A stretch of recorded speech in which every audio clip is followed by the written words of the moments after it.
Good afternoon and welcome to the Sandown 500, live and exclusive on SBS. Well, the big guessing game for everyone now is the weather. The forecast is for 14 degrees, but I can tell you it doesn't feel that warm just yet. And there are scattered showers around, light drizzle just falling now. That, of course, may have a big bearing on the race. The cars, as you can see on the grid, let's now check all the positions with our commentators today, Will Hagan and Howard Marsden. Well, indeed, Kyle, I reckon tremendous atmosphere here at Sandown, like we haven't seen for some years. The grandstand absolutely packed, a top field. Glenn Seaton 4.14 seconds faster than he was debuting this class of car here a year ago. 8 under the lap record, 3 faster than anybody's ever been before. Howard, it's going to be a tough day. It is. We thought we'd find out who was the fastest car. Now it's going to be won by the best team because of the weather. So the cars move off now on to their final lap before they start the 161 laps of the Sandown 500, a race that's been running since 1964, a long, proud tradition. And when this 10,000-person grandstand erupts to have a look and to cheer the people as they blast off from the grid in the order of Thomas Mazzara on pole for Holden, 1:13.38. Larry Perkins just pipped for that honour and making it all Holden front row of the grid for the first time since '86. Alan Jones will lead off for the Glenn Seaton team and followed right in behind in Peter Brock. No gap between those two to talk of. And then a Crompton Dick Johnson mix on the third row, so Holden and Falcon in together. Fourth row of the grid. Alan Grice, good to see Gricey back. Jeff Brabham coming back to Australia from many years in America. Very close, good racing here. Troy Dunstan supporting Peter Brock's team in car 55. Kevin Waldock, a brand new Falcon, car number 28. This its first outing. And Bob Jones, one of the first of the true privateers, doing a very good job there in the 6th row. And alongside him, Brett Youlden in a Commodore again. Row 7 leads us to John Trimble in an old VL Commodore, an ex-Larry Perkins built car, and Anthony Tratt, also Holden Commodore, a bit of a gap between them, just over half a second. Times are dropping now. We're down to nearly 21 seconds with Tony Scott in his Commodore and Michael Donoghue in the other Commodore with the television background personality of that team. Then 2-litre cars, row 9. Colin Bond, the Toyota Corolla, just managing to edge out the non-turbo Ford Sierra of Steve Ellery, an ex-Glenn Seaton car, brought back to normally aspirated in 2 litres. And then getting now down to the end, row 9, Falcon from Kevin Burton and Murray Carter. Murray, I think 62 years old, still in there and still running hard. Row 10, Dennis Cribben and Chris Muscat, the Nissan Pulsar, will be trying to stir up some of the modified cars, but in a Group E car, a big job. And the man with the best view of the start is Danny Bogert, row 11. He'll see it all happen in front of him. Just as Larry Perkins comes down to the front row of the grid, and look at that for resurgence in the popularity of Sandown with the Melbourne crowd. The atmosphere here is quite electric. Tremendous lead-up race to Bathurst, but a tremendous race in its own right.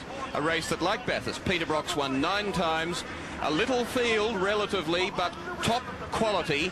And I'm expecting a really tough, hard shootout and a very fast one between the front-running cars. So, Thomas Mazzara with the Holden Racing Team car brought to really competitive race fettle just at the right time of the season. Larry Perkins doing a little bit similar, both of them edging out the new Australian touring car champion Glenn Seaton. Peter Brock late out onto the grid, Props doing a late tyre change, but it is virtually a dry track.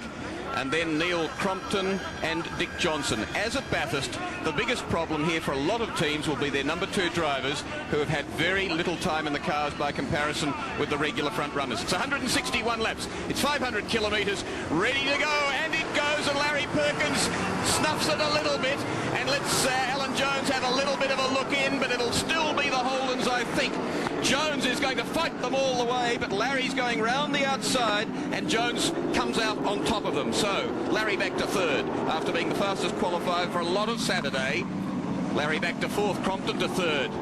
Thomas Mazzara leads. A good clean start, good to see. And a hard-fought one too, an absolute beauty. There's Johnson in behind Brock, 5th and 6th. So, there's looking very serious, and Howard Marsden, indeed, you were talking to Glenn Seaton and the Peter Jackson team, and the instructions are pretty tough for the car. Bad news, potentially. There's only one way they're going to drive the car today, and that is flat out. They want to know if it's going to break. They want to find out here today. They're very equal drivers, Jones and Seaton. They work well together. They know the car, and they're really the people who are going to make it happen. Alan Grice there in number 16 that he'll share with Brad Jones. A with Mazzara, the lead car for the Holden Racing team, out in front. They're all settling down. They're looking at the circuit. Tyres are very cold. They're not allowed to have tyre warmers in this class of racing. So they've got to get the tyres up, settle down, get a gap, get the heartbeat back down and go. Sensational job by Neil Crompton to jump away the way he did at the start. And indeed, he's just 0.62 of a second from first to third, and he's now second, as you can see. And he is looking very serious, and Alan Jones wants him back as well, and they've touched already. And Larry Perkins is watching all this, and I've been a bit bemused by both the pace and the seriousness of the front runners.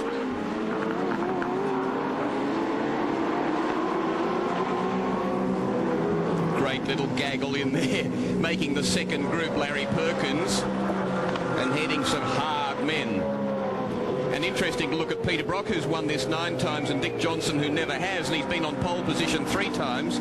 And that won't be the first or last visit to the first, but not the last visit to the outfield by a car. Mazzara just starting to clear a fraction, a useful sort of a fraction over Neil Crompton second, the GIO.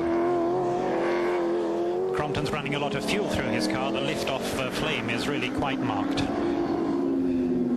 Generally that happens when they're running either a very rich fuel or a cam timing that gets a little bit of overrun on the lift-off. Very spectacular. So coming up to complete lap 2. 159 remain. And back to Crompton from the race leaders, 0.37 of a second. Then it's Alan Jones, Larry Perkins, Peter Brock, Dick Johnson, Alan Grice, Jeffrey Brabham, Troy Dunstan, Bob Jones, Kevin Waldock, Smurden, Tratt in the car that he'll share with Jansen, the Donahers, Trimble. That GIO car is really working very hard. He's even locking the brakes at this stage. Very early in the race, he's decided to get out there and get the television. Sharing the car with Mark Gibbs. 7 drivers have won this race. 7 of the drivers in the field have won the race previously. And there's only 1 car combination that has 2 winning drivers in it. That's the car in 4th place, the Castrol Commodore of Larry Perkins. Greg Hansford, his co-driver, has also won this race previously. Larry's won it twice. Greg's won it once.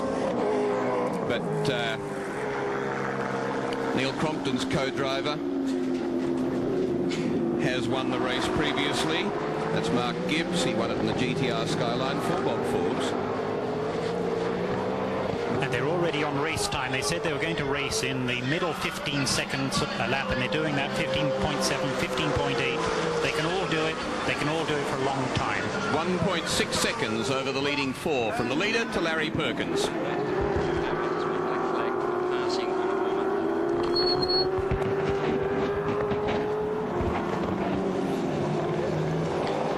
Further down in the back of the field, a Colin Bond in car number 8 has in fact been black flagged. He'll have to come in, stop-start again in front of the stewards because he actually passed in the warm-up lap, which is something you're not allowed to do. Larry's second victory in this race was, of course, last year in one of the harder-fought motor races that I've seen for some while.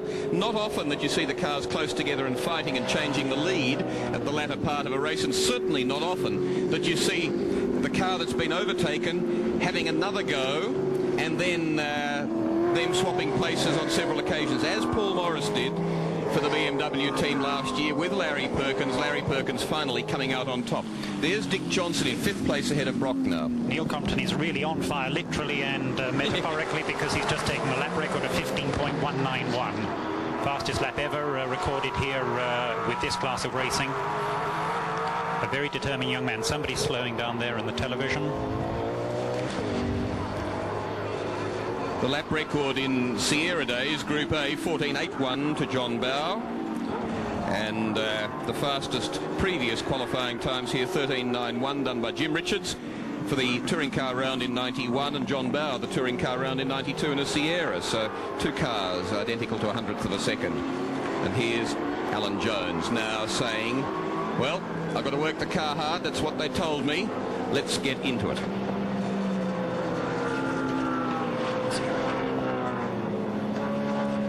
Yeah, it was. So car 15, Thomas Mazzara, the guy who's gone so well for Holden in recent times, and this just a heartbreaking moment for the man who's not only the lead driver but also the team manager in the absence of Neil Lowe these days, the ex-Dick Johnson team manager. He stops slowly, he's rolled to a stop, there's no smoke. First guess would be transmission.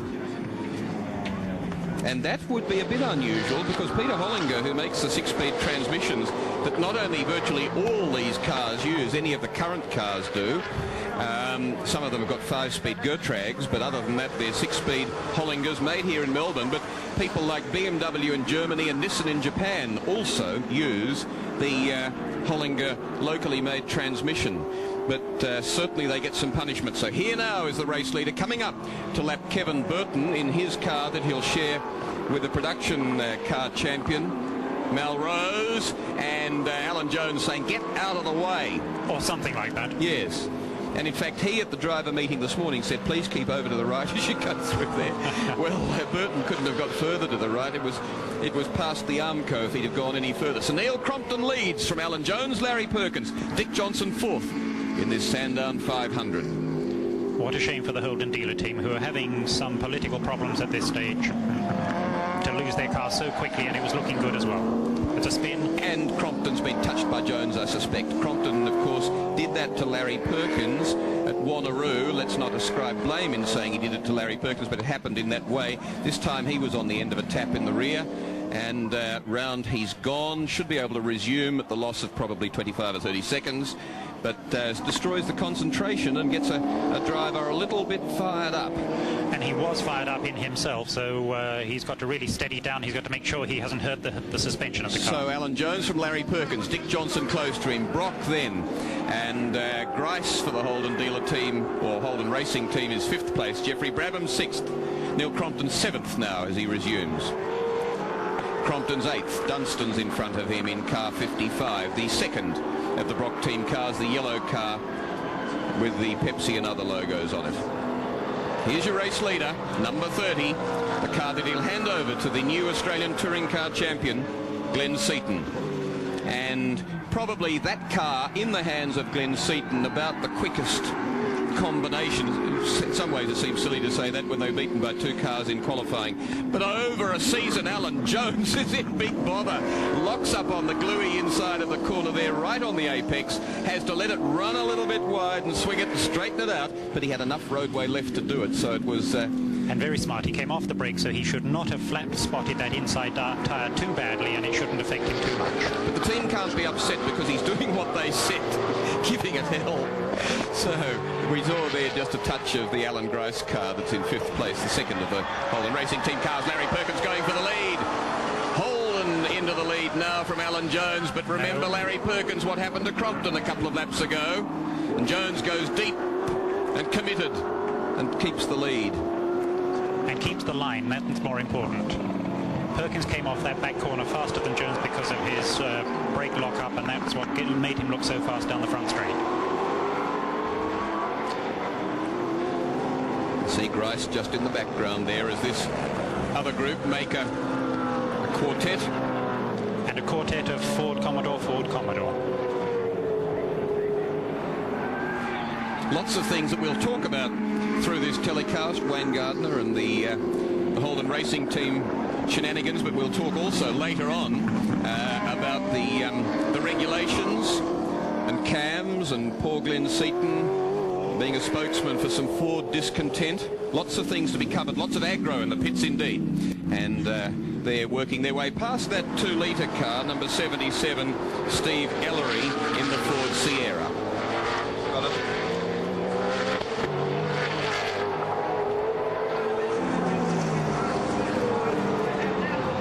Is an integral part of the race here today at Sandown. Interestingly enough, Melrose has reported that he expected that 6 laps of the circuit here will see a Group A pass him. The whole field, in fact. They're only coming in, though, for 1 pit stop today. They're going to take on fuel, they're going to take on pads, and he's hoping they can run full on today. And incidentally, in qualifying today, Rose was 1.5 seconds under the lap record here at Sandown. Exciting stuff. Colin Bond will get it right, has also got a problem. They had telemetry failure yesterday. He's had a stop-go already in the race today, allegedly for passing under a yellow flag. Lots of excitement in the 2 litres and the Group B. And Bond, in fact, has had to come back on his spark timing in his car to go conservative because they weren't too sure about the possibility of pre-ignition, and so he's dropped a few horsepower. I think we should just explain that Malraux's drive in the Falcon is a Group E, the series production based vehicle, and they're very fast in their own area, but not against the Group A boys. And pace car coming out to move Thomas Mazzara's car, so they will come around under pace car instructions. Won't make any difference to the leading four, but you'll see that it'll help people like Neil Crompton, who dropped some seconds. Crompton at the moment's 13.689 seconds. Now, I'm not being pedantic. That's a superb scoring system that we have that tells us last time across the finishing line, that was the gap to Crompton, and he will gain most of that back. 16.846 now, the last time across the line, and here you see part of the scoring system, the split between first and second pre-pace car. So unlike at February, when the pace car didn't take the lead car as the first car behind him, here we've got it exactly as it should be, and we've got lots of in-car cameras for you too today. And Brad Jones, sorry, this is the view from Alan Jones's car. Alan Jones, Howard Marsden, can you hear me?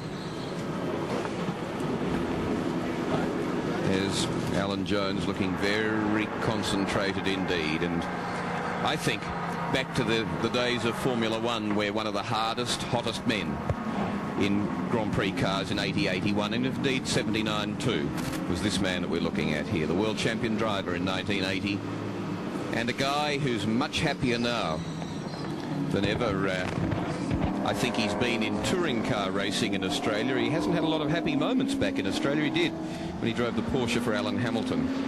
But in recent times, I mean, I've never seen such democracy as for the team owner, the lead driver, as in the case of Glenn Seaton of car number 30, to say to his employed driver, well, you take the first stint here, and by that do twice as much race time as I'll do, because I'll start the race at Bathurst.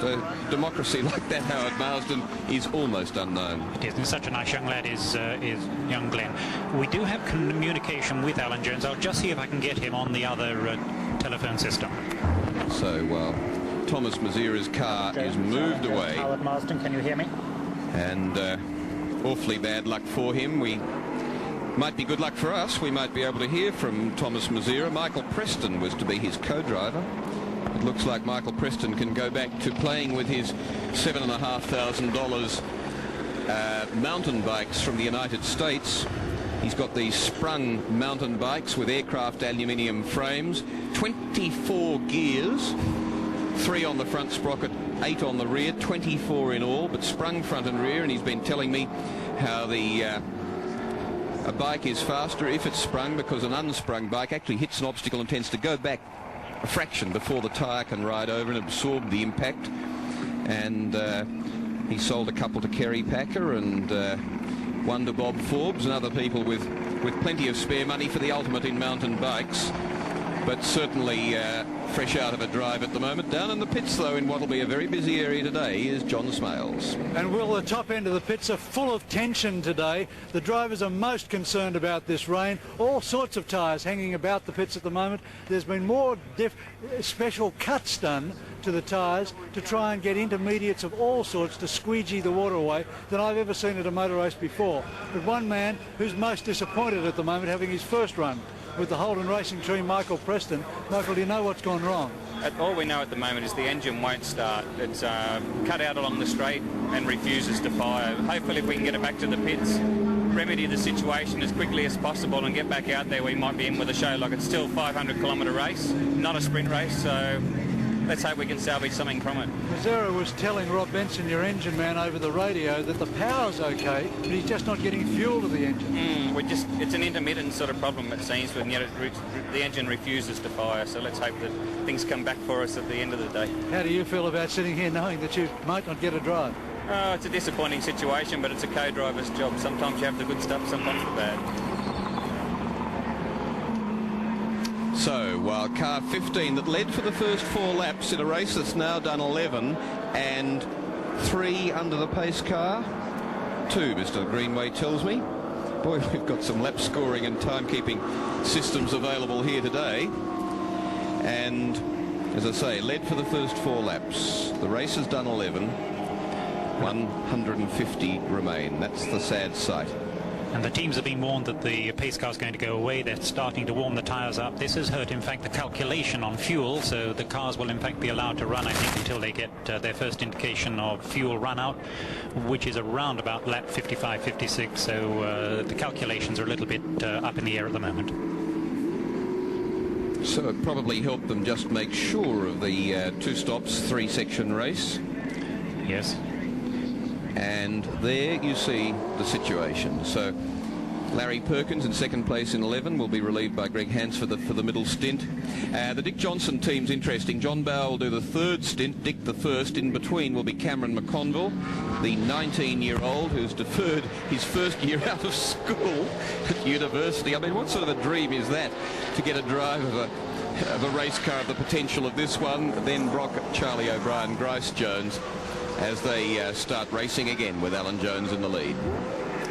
Jones got a good break there, and just that half a second he's got will be a nice little comfort to set the pace, settle back down again. Ooh, look at the thing wanting to jump sideways and lurch there. Jonesy's driving the car very hard indeed, as we were told they were going to, but he's having to because he's not losing those Commodores at all. So their second team car, you can see further back there, 6th place. That's Jeffrey Brabham, the Le Mans 24-hour winner this year.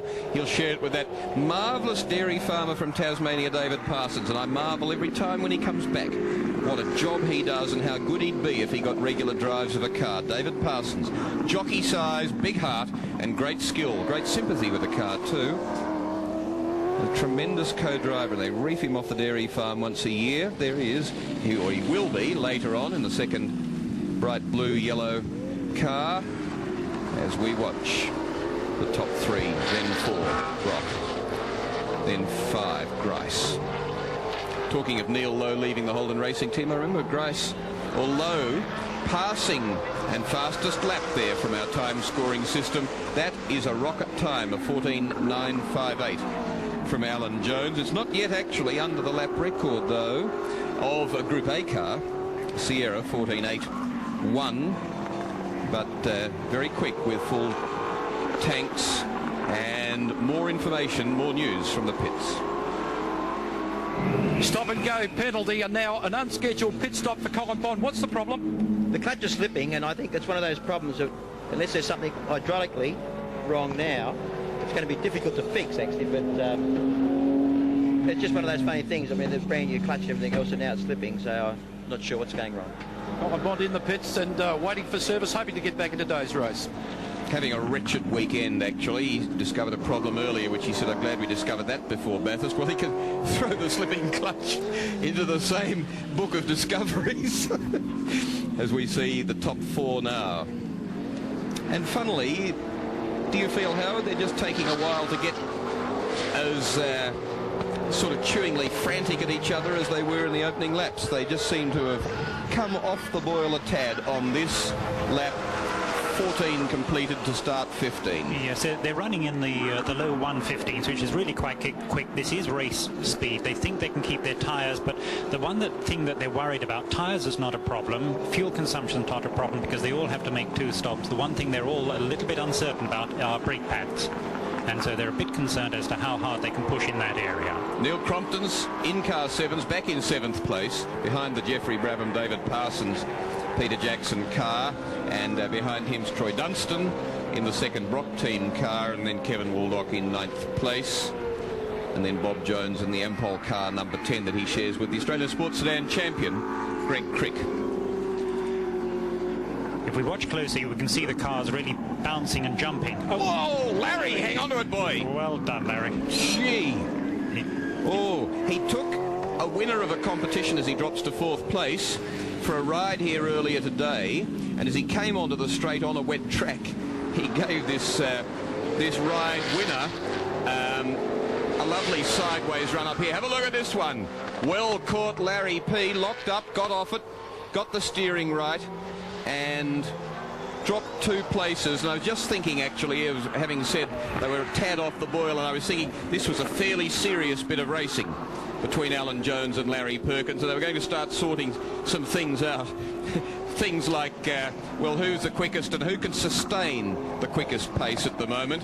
But Larry back in 4th, and I don't think he'll be happy there for very long. But once again, pit news. Will Hagan, I think it may be since 1980 that a driver has won the Sandown 500 from pole position. Well, Thomas Mazzara, you are on pole and you're not winning. What's happened? If I would have known that, I would have been 2nd yesterday. But yeah, well, anyway, you look at it, it was a very short race for us. We had problems, like we must have picked up some debris on the road, and that knocked the crankshaft sensor off it, and it cannot be fixed. Car 15 is out of the race, then, but we've got our deck car 16 and it's running very strongly, and I believe we can win with that car. Thomas, you're not off, and what's to do to the engine? Well, basically knocks all the electrics going into the engine, and then that's it. It just cannot be fixed. Well, at least you learned something new for Bathurst, I guess. Well, we have to look into that, and yeah, we make sure it won't happen at Bathurst. Right, back with the commentary, and looking in the background of the television, it looks as though Brock's car's got smoke coming from the back of it, and we'll just try and pick that up on television and see if we're right or wrong. The race leader since lap 6, Alan Jones in 30. The first 4 laps, Thomas Mazzara, that we were hearing from down in the pits for Holden.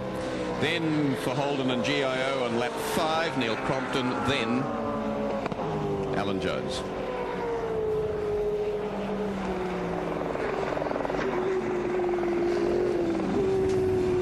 Yes, there's the smoke.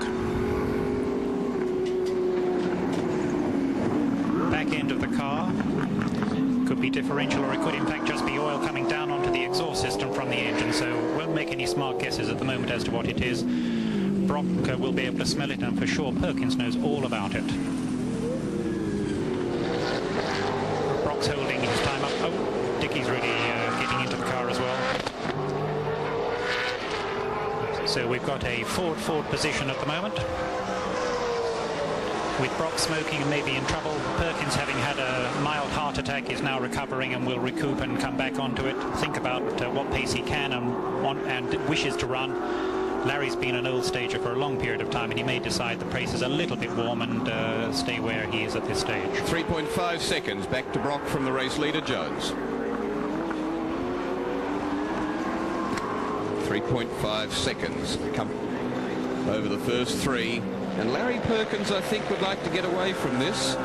You don't like sitting in behind something that may be dropping oil, that may be about to drop some metallic components somewhere, may be about to get crossed up or into some sort of trouble. And also you'll get oil smear. And, yeah, dirty your screen. Not a good thing. Back through the area where Larry nearly lost it.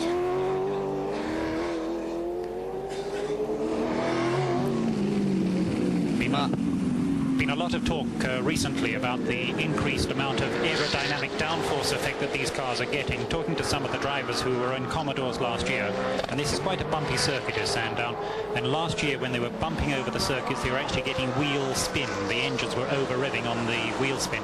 Now it's still bumping, but they're keeping the air pressure down, chassis down, much better connections, and in fact the cars are easier to drive, if I can use that term. It's very difficult any time to keep the car under control.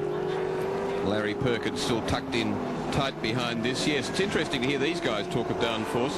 I think the 9 times winner of the Sandown 500 is not long for a hard run. I don't know whether it's going to cause his retirement, but it certainly doesn't look too healthy. It's getting worse, so it's either an oil leak or engine wear of some abnormal type. But if you ask and talk about downforce, as Larry Perkins tries to get past Brock, and Brock says no. Former team mates and indeed triple winners at Bathurst together as Larry co-driver for Brock. As you see there, the gap from the leader back to Brock.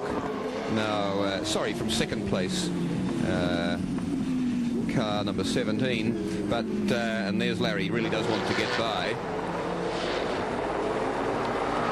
But yes, if you ask Jeffrey Brabham about downforce, he said, what downforce? Compared with the cars he's used to driving, these cars have still got very ordinary brakes and very ordinary downforce. It's a revelation only depending on what you've been in previously. Perkins wants to duck down to the left of Brock here, but it put him on the outside of the next corner of the second gear. Right, left. So Larry's trying to keep away from the stream off a bit of track. Exactly. Try to launch himself onto the back straight a bit purposefully. Make something of it. Wipers on now on Alan Grice's car. The treachery of the weather here in Melbourne in the last few days over what I believe has been a tremendous winter. And there you see the view from Grice's car that he'll share with Brad Jones. Brad to do the middle stint. And watching the battle there. Brock behind now. So Perkins through. And in other words, in terms of the way that Grice is closer to them now, Brock's losing time. See Perkins moving away. The 2-litre Sierra off on the left. Keeping well out of the way. The biggest bother over this race, I think, will be the number of times they lap those relatively very slow Group E cars, like on the right there. There's a massive speed difference between them. And both drivers in both categories of car doing a tremendous job, but it does make life very difficult indeed. There's Larry Perkins, who's now third. So 2 Falcons, Larry Perkins Holden, Brock Holden, Grice Holden, Brabham Ford, Crompton Holden, Dunstan Holden, and Waldock Falcon in 9th. It's interesting, that smoke's coming off Brock on lift-off and through the corners. So might be a breathing out of the transmission system coming down the exhaust system. So we were talking of transmissions earlier. Peter Hollinger, and he said, no, I won't be at Sandown, I'm busy building transmissions. So this is the situation in the Sandown 500 after 19 laps.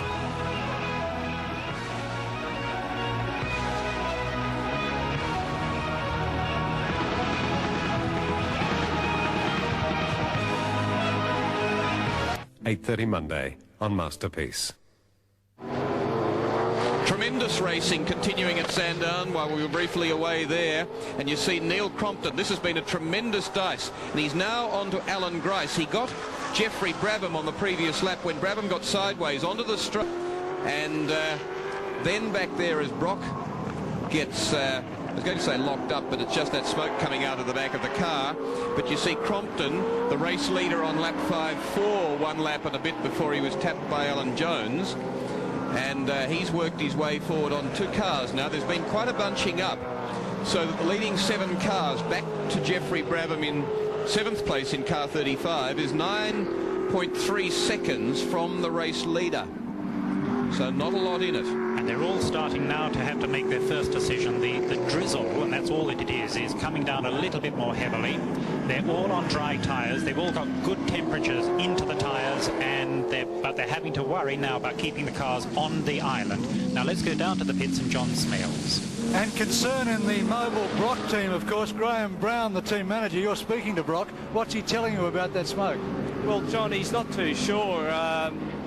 Peter can notice the smoke coming out the back of the car. He tends to, he's just reported to me that he seems to think it's more so a rubber smell than an oil smell. But I'm not too sure. It looks more like an oil problem to us than rubber. It really seems to be only happening on lift-off into corners. Yeah, one of the areas we're possibly thinking where it could be a problem is in the power steering reservoir area, whether we're under brakes and on lift-off, whether it's getting a surge where it's having a spill. So Brock in 4th place, Crompton pushing him from 5th place in car number 7. And look at the race lead as Larry Perkins, the outright lap record holder, goes past Alan Jones. And the crowd love the local boy doing it. And Larry back into the lead, but Jones about 2. I think that was Dickie, Will, actually. He just jumped into 2nd place behind Dickie. Right. So, yeah, so Ford, Commodore Ford. No, that's fine. No, you're quite right. It was a good call, but just the wrong name. So Larry very busy there with Dick Johnson, car 17, in fact, Johnson never having won this race previously. And a gap to the race leader, Jones, of 1.6 seconds across the start-finish line to Larry in second place, Johnson third. And it's interesting, take you back a dozen laps where Larry had more than half a moment, settled down, thought about it, and he's decided to come back onto the attack. And he's the Commodore that's really carrying the game to the Fords at the moment. So 1.4, 1.5 seconds thereabouts. First to second, Falcon to Commodore, and then to third place is another 0.54 of a second from Perkins to Dick Johnson, and they went across the start-finish line. Those gaps that you saw on our super of the race position and results are instant. They're coming off a marvellous computer system. They are unofficial, but they are instant. It's a Formula One type timing system, and so there's not the usual time lag where they have to be typed in. Very sophisticated system that we're using here. Second time we've seen them come past Steve Ellery in that 2-litre Blue Sierra. He's doing a very good job really watching his mirrors and really keeping out of the way of the big boys. Well, he's completed 24 laps, and the race leader, Alan Jones, has now just completed 28. So Ellery will complete 25 as he comes by, and Crompton's fourth. Crompton is really pushing the car, and it really brings us to consideration of what happens when these lead drivers swap over. Looking at Dick Johnson, well, he's got Cameron McConville doing the middle stint, the hard-charging John Bowe doing the final stint, so that car will really fly in the third stint. And they just want McConville, who will be running their second team car at Bathurst, to get up as many miles as possible. It's a little bit of a sacrifice, a second or two a lap. Interesting to see Larry really coming back, and he's pulling Dickie with him. Now, both those cars, both Larry and Dickie, are on the Dunlop tyres, whereas Jones ahead of them is on a Bridgestone tyre. With these road surfaces, that could be a factor. And Larry goes out wide there to take his own desired entry to the corner, as now he gets on to Alan Jones. And he's come onto the straight a little bit quicker than Jones. And he's got the right inside. Crowd willing him on. No, not this time. But he can't do it. Under brakes. He can. He's gone deep, and he's done it. He got off the brakes. You could see him lurch down there, and he's very busy hanging on to it through the corner, but Larry's done it. So Holden goes back into the lead, and the man that set the new lap record on lap 11 again on lap 30. Goes into the lead, I say again, and it's not again for him, but spinning there in 39 is the Chris Smurden car that Brett Youlden is driving at this moment, to be driven by three guys, to be followed by Mark Poole from South Australia, then Chris Smurden, the car's owner, but Brett Youlden spinning it, Larry Perkins trying to get away. And a popular move around the Sandown circuit, with the crowds really cheering for Larry, bringing the Commodore back through again to the lead. Larry owns a lot of the engines that are in cars here. He leases them for about $15,000 a year, either for the year or 2,000 kilometres, whichever comes up sooner. But he says people can't, the privateers can't afford to buy them, so I have to own them, and I lease them out to them. If they blow one up, well, then they have a discussion. And that happened with John Trimble in the Daily Planet car on Friday. It happened to the Donahers, who were using one of Holden's engines, I think, in their car. It is interesting Saturday that the Commodore has gone through, as we said before, but Crompton's coming up behind them in the second of the Commodores from the GIO. So at the moment it would seem that the Commodore chassis is really doing a good job under these very difficult conditions of half dry, half wet.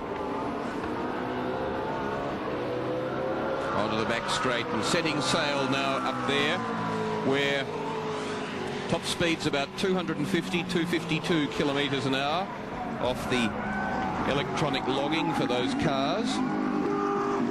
I must say I'm cheating. I'm looking sort of away from the television, but looking out into the distance. There's Larry in big bother there, locking up a couple of times in the spot where Alan Jones locked up earlier, where it's muddy and damp on the inside the apex of the corner, but Larry didn't get out of it quite as cleanly or with as little damage to the tyres as Jones did.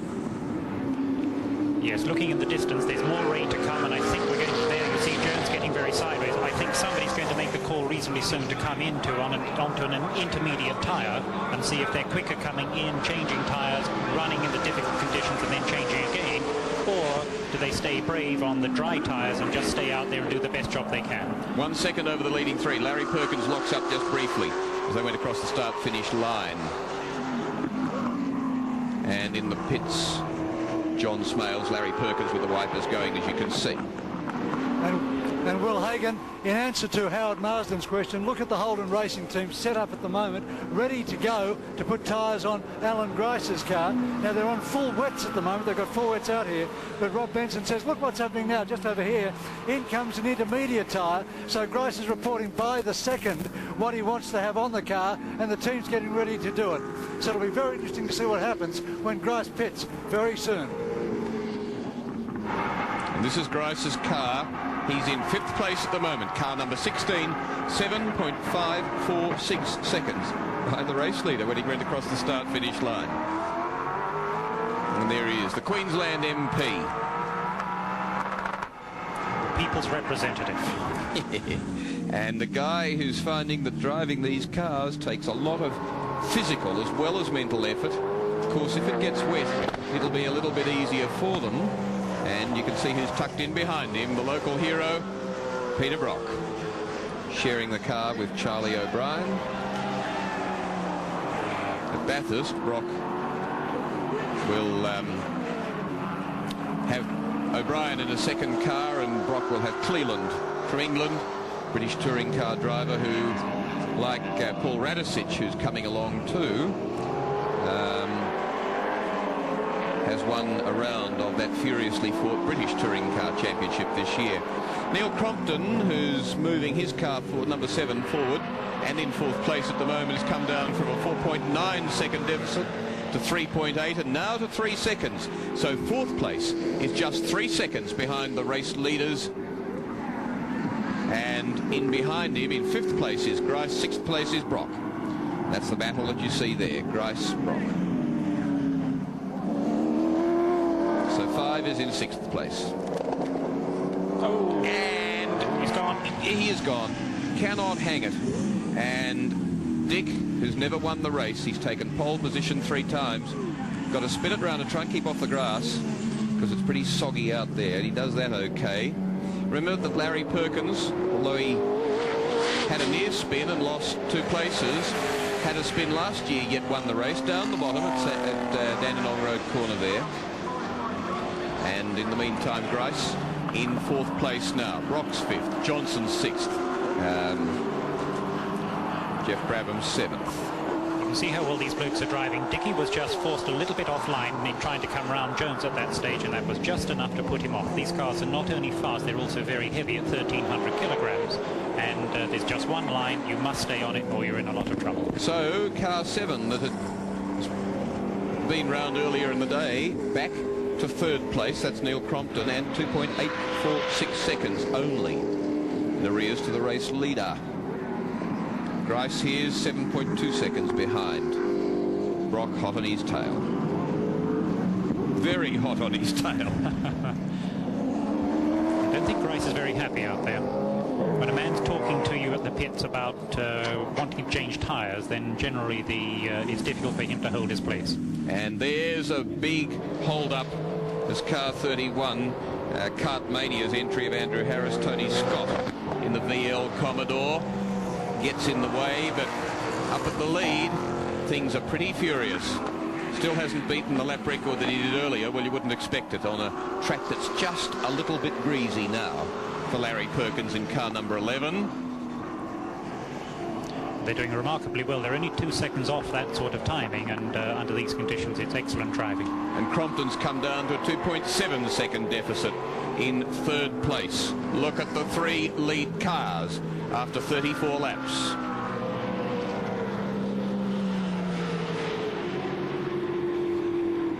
Up the back straight, building, and I looked at the readout myself of Neil Crompton's car.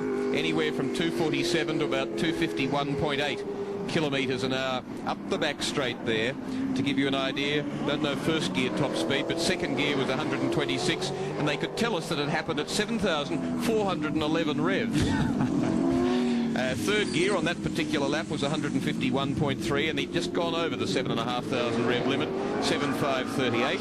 Fourth gear 188, 7,426. Fifth gear 224. Sixth gear up towards 250.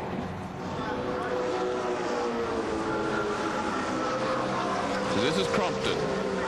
1.6 seconds now. No.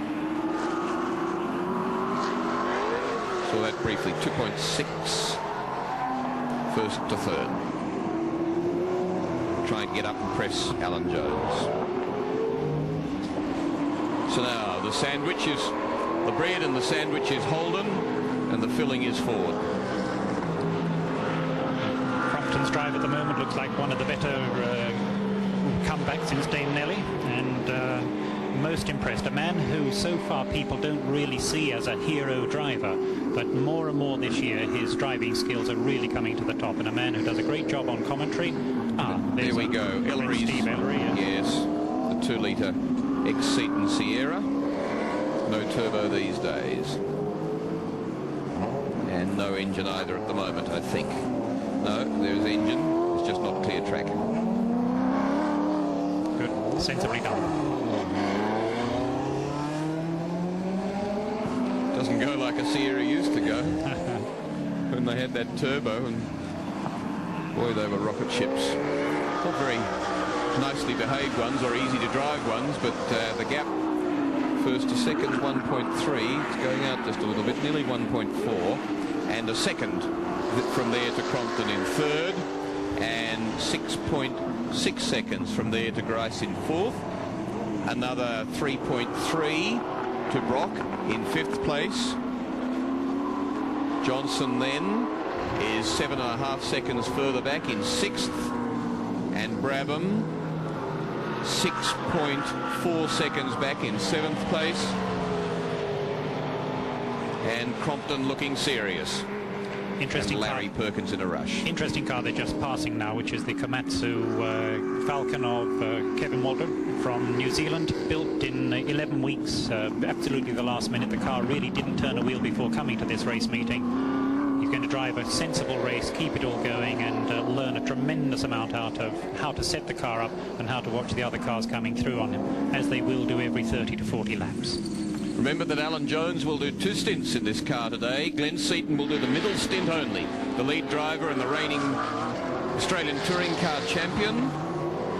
And so, for the car that won the championship so clearly, as Crompton comes out to try and go by and is on the inside on Jones, and he's up against a fierce hard man, and he goes down as they come to a lap car. Crompton's second, so it's Holden's 1-2, Ford 3.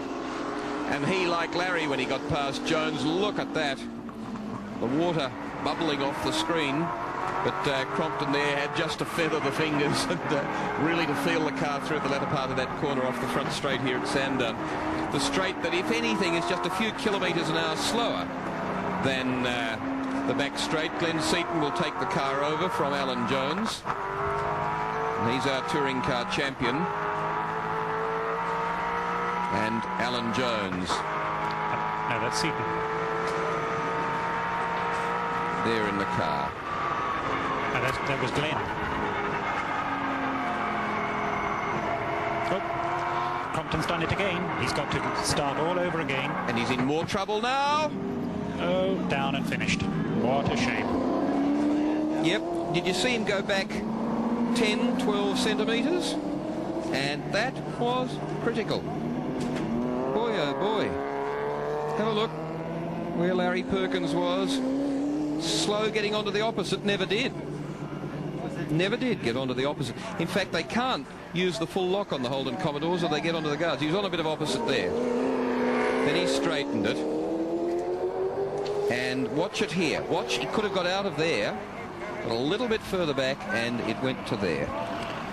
And what a valiant, great effort, battling on in these treacherous conditions. And Neil Crompton now must feel like a man an enormous weight off his shoulders. I was just about to say, Howard, and you were saying how he has come on as a driver and really does rank himself up there with the top runners, partially because of commitment. And of course, he was third at Bathurst last year with Anders Olofsson, and probably pretty shattered because he's trying to run that team with Bob Forbes, but he's made this enormous commitment. He's gone back away from his Channel 7 opportunities to concentrate on driving, because that's what he passionately wants to do, and he makes a damn good job of it. This does mean that the pace car will have to come out again. That car's in a very dangerous position. Another car going off in that same corner will have a very bad accident, and in fact the pace car is out now.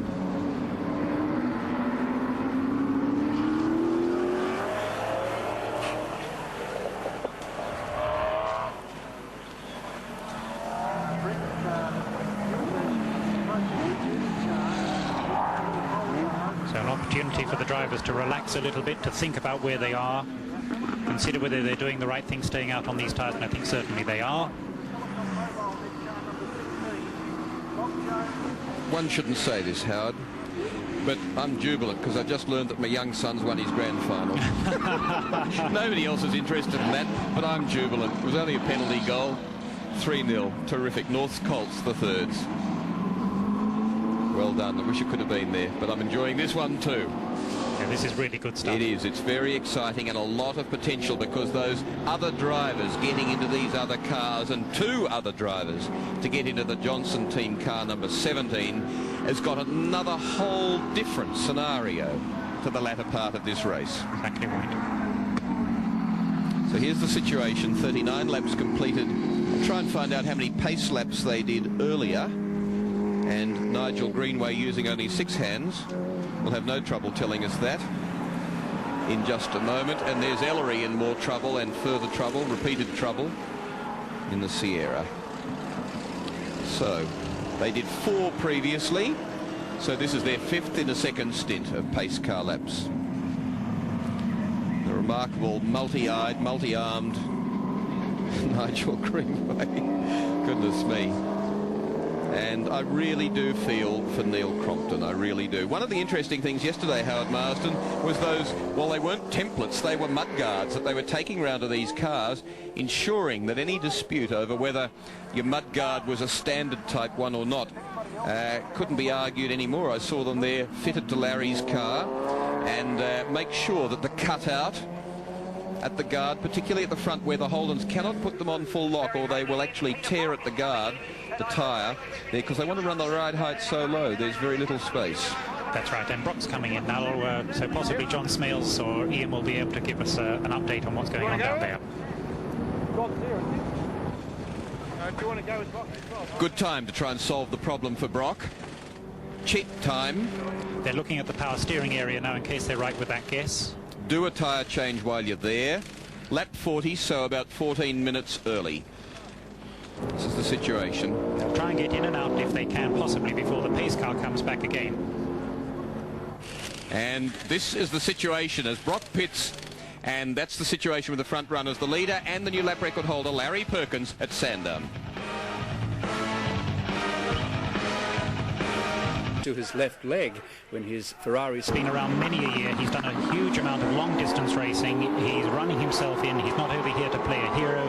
He's here certain restrictions and understanding. Good team tactics. Yes, and a very professional job to come from Jeffrey, I'm sure. Stay out of all of the trouble, treat the car sympathetically, and watch a lot of other drivers and learn just what the cars can do, and he'll be very sympathetic with them. And you've done 24-hour races at Le Mans. You know about pacing yourself, and you know about looking after machinery, and you know about staying out of trouble. Alan Grice doesn't. He loves it. Loves a bit of trouble. All right, says Larry. Off you go. Oh, dear. Good stuff. And that's Grice's car view. Murray Carter gets taken again by another car. Carter down in 15th place, still in car 18. Brabham looks and there's Jeffrey Brabham. So the car bobbling about a fair bit. You share it with David Parsons, and David Parsons will lose nothing to Brabham either. A Can't tip my hat enough to the little Tasmanian dairy farmer. But there, the 41-year-old face of the oldest son of Sir Jack Brabham, 1959, 60 and 66 world driving champion, world champion driver. And this man, the third Australian to win at Le Mans, following Bernard Rubin in 1928 and Vern Schuppan. What year was Vern Schuppan? Oh, pass. Much later. That's right. And a few years earlier. Indeed. And like Vern Schuppan, has driven an Indy as well. And there's your split. And 1983. Says the man with a mercurial memory. Thank you. Nigel Greenway, 1983. Vern Schuppan, so 10 years between Schuppan at Le Mans, victorious for Australia and for themselves, and Geoffrey Brabham. David Brabham, of course, won the Grand Touring class for Jaguar XJ220, but the last I heard had been disqualified for the cars not meeting regulations with catalytic converters. That doesn't sound like Mr. Walkinshaw. And there, fourth place, Brabham, and, you know, very unspectacular. And there, 17, big trouble, sixth place. John Bow in car number 17. And he's on the starter motor. And how much bother can this team get into at Sandown? As Dick Johnson said when the 15th or the umpteenth bout of rain came yesterday, how much do they pay people to live down here? Do they give them a big granted berth or pay them monthly? He said it was 27 degrees back home yesterday. So Dick doesn't love the place. It's certainly not enhanced when you're watching your car at considerable expenditure parked on the back straight at Sandown. So car 17 goes out of it. As I was saying, Geoffrey Brabham, nothing spectacular as we look at car 17. It's already dropped to 7th. And Geoffrey Brabham, nothing spectacular, but only 9.3 seconds behind the leader. And Will, if I can remind you, last year that's exactly where Dickie stopped last year. So he's got his own little stand. The photographer was over there, ready, a single photographer, and obviously that's car 17's place. What a shame. Grand effort, looking fine. And the lead car from this team heads the race. And here, Geoffrey Brabham, David Parsons in fourth place. Sandwiched between them, the two Holdens, Alan Grice. 16 is second. Larry Perkins, who decided safety was the better part of being argumentative, is in third place in car 11. Still, his lap record stands, set on lap. John Bowles just found the engine. In fact, he might have had instructions from the pits to look at something. He was looking down on the floor before, but a forlorn hope, I think, John. And also missing is Kevin Waldock from 11th place, car number 28. That's the car that he'll share with Brett Peters. Now, that is a car just debuted, and you can tell and in the pits, the other man from car 17, Dick Johnson. Exactly 6 minutes ago, I was going to walk up to Dick Johnson and congratulate him for getting past the first stint in the race. Now, Dick, what's happened? Well, it's something fairly simple. It's just the fact that it's broken a throttle cable. Simple as that. Now, Cameron McConville's in the car, yes? No, Bowie's in the car at the moment. What's he had to say to you? I don't know. I didn't get on the thingo, otherwise it might have hurt my ears, I think. Dick, you try so hard, you put in so much effort. It's hard in a way not to start laughing about it because it's so ludicrous, isn't it? Oh, it's just part and parcel of the game we're in, I suppose. You've got to take these things, and I can assure you it won't happen at Bathurst. Simple as that. Dick, what does winning the Sandown 500 mean to you? It's a question I'd saved up for about 3 hours from now, incidentally. Well, it's sort of becoming a bit of a thing that I'd really like to win this event, and one day, I suppose, hopefully in the next few years, we might be able to do it. Otherwise, it'll be too late, won't it? Look forward to talking to JB when he gets back. Well, I don't think he'd be very approachable right away, but it might take some time, but we'll get him down to it. Dick, thanks for your time. I really appreciate it. No problem. Get it in under a bit of shell care at a service station, Dick, and everything will be solved. And here comes the pace car. Third stint. How many laps last time? 3 laps last time. 4, then 3. And the third stint now. So, hook up with the leader again. Alan Jones from Alan Grice, 30 from 16 from Larry Perkins, 11 from Jeffrey Brabham, 35 from Troy Dunstan. Steve Harrington, the second Brock team car, 55, heads the lead Brock team car. Brock in car 05. Then Rod Jones in 12, Smurden in 39, Trimble in 41 from the Daily Planet, and Peter Jansen, actually the car that he share with Tratt's in it at the moment. His car number 44's in 10th, and Waldock Peters are 11th in car 28. Dick Johnson's 12th classified at the moment in car number 17, Crompton's 13th in car number 7, and then Burton in car 10.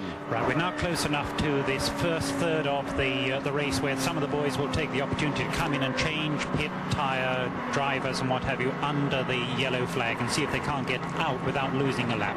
And that's what Grice is doing now. So he's just getting himself nice and ready. Unfortunately, cams will be watching this, Mr. Grice, and you're not really supposed to do that. But we won't tell them. You are driving slowly.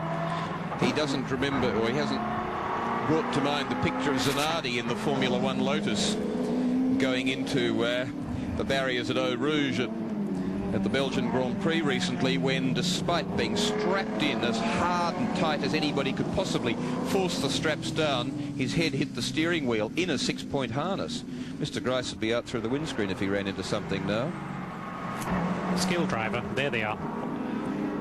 So Alan Jones in 30, the race leader, the second place car number 16. And it'll be interesting to have that standoff view to see who gets out first and who, both of them being able to get out before the pace lap comes back again. The Bedlam in the pits at the moment. 2 Peter Jackson team cars. It's a brave move, but a smart move. Mazzara into Grice's car, so excuse me, Brad Jones. Few last-minute instructions as to any problems there might be in the car. Now we'll get serious, says Thomas Mazzara.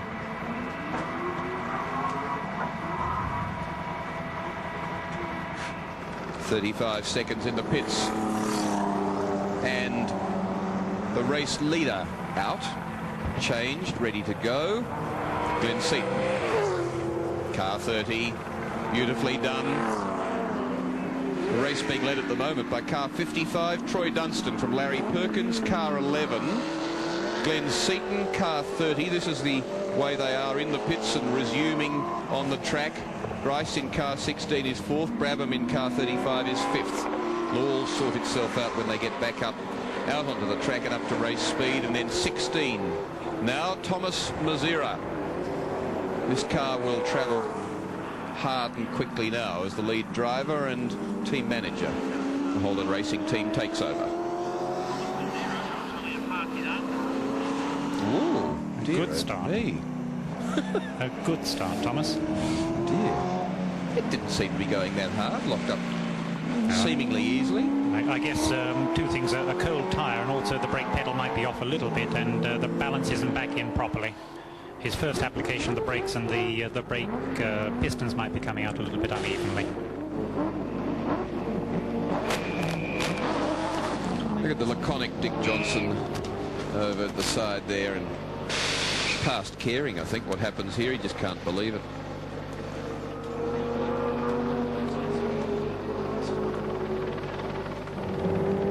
And that's the race leader, car number 55. It's the second Brock team car. Brabham Parsons, as we have it on our scoreboard, is 6th. It is a confused business at the moment. Yes, you see, it's off sprinting, try and get round to the tail of that group. So the racing's actually started now. So they're all in and running. And this car leads the race. It's Troy Dunstan, 31 years old, single-seater driver. And Steve Harrington, Oscar driver from Thunderdome down here, who are running this car for Peter Brock. It's the car that Brock ran for the first 2 rounds of the championship this year. Big resettlement. Look how much that track's being dug up at the edge there. And then Larry Perkins is in 2nd place in car 11. But All very well for 55 to be in the lead, but he is due, therefore, for an expensive pit stop. 53 laps completed now. And within probably the next 3 or 4 or 5 laps, that car will be due in. Now, the scoring machine sorts it and says that Glenn Seaton in 30 is in second place. Larry Perkins in 11 is third. Grice, Thomas Mazzara in Grice's car 16 is in fourth. Rod Jones 5th. Jeffrey Brabham 6th. Brock 7th. Trimble 8th. This car does lead, but due for a pit stop. Interesting battle, Howard Marsden, coming up, I suspect, between Seaton in 30, Larry Perkins should have handed over to Greg Hansford in 11, Mazzara in 16. Mazzara and Seaton will be the real pace setters there. Hansford will run fairly conservatively.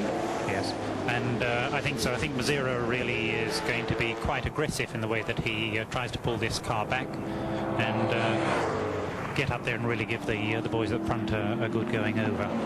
So Dunstan completes 54 laps, and car 30 behind is 15.347 seconds in arrears in second place, but with the pit stop completed, it's 6.15 seconds ahead of Larry Perkins in third, and car number 7 that we're looking at is 12th. And indeed, it's completed 50 laps where the leader's done 54.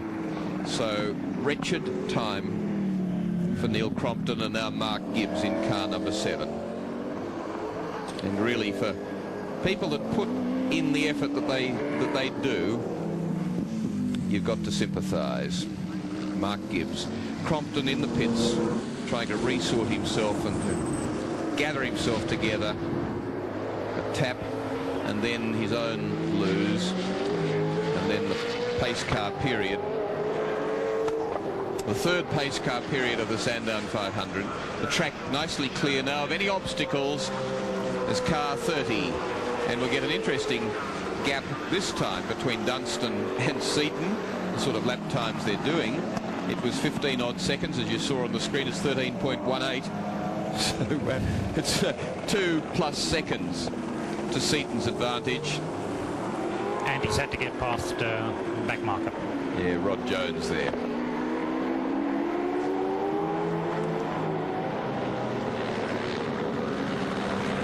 So the lake in the background there, and the Sandown back straight that's so quick despite being uphill, and cars can go lengths further, Howard Marsden, with the downforce this year before they hit the brakes up at the top.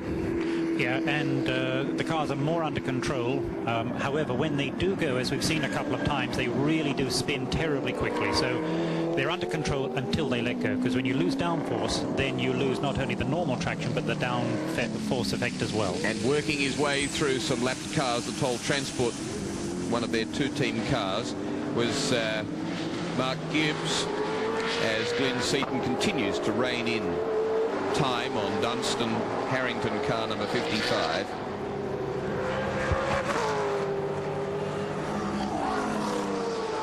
And Thomas Mazzara, Glenn Seaton say these cars are travelling so quickly now with downforce, say across the top of the mountain at Bathurst. Not so many fast corners here, but really will shine up at Bathurst. He says if we break something, or if somebody has a lose, they will be going so fast there they could end up in the next paddock. He really is frightened.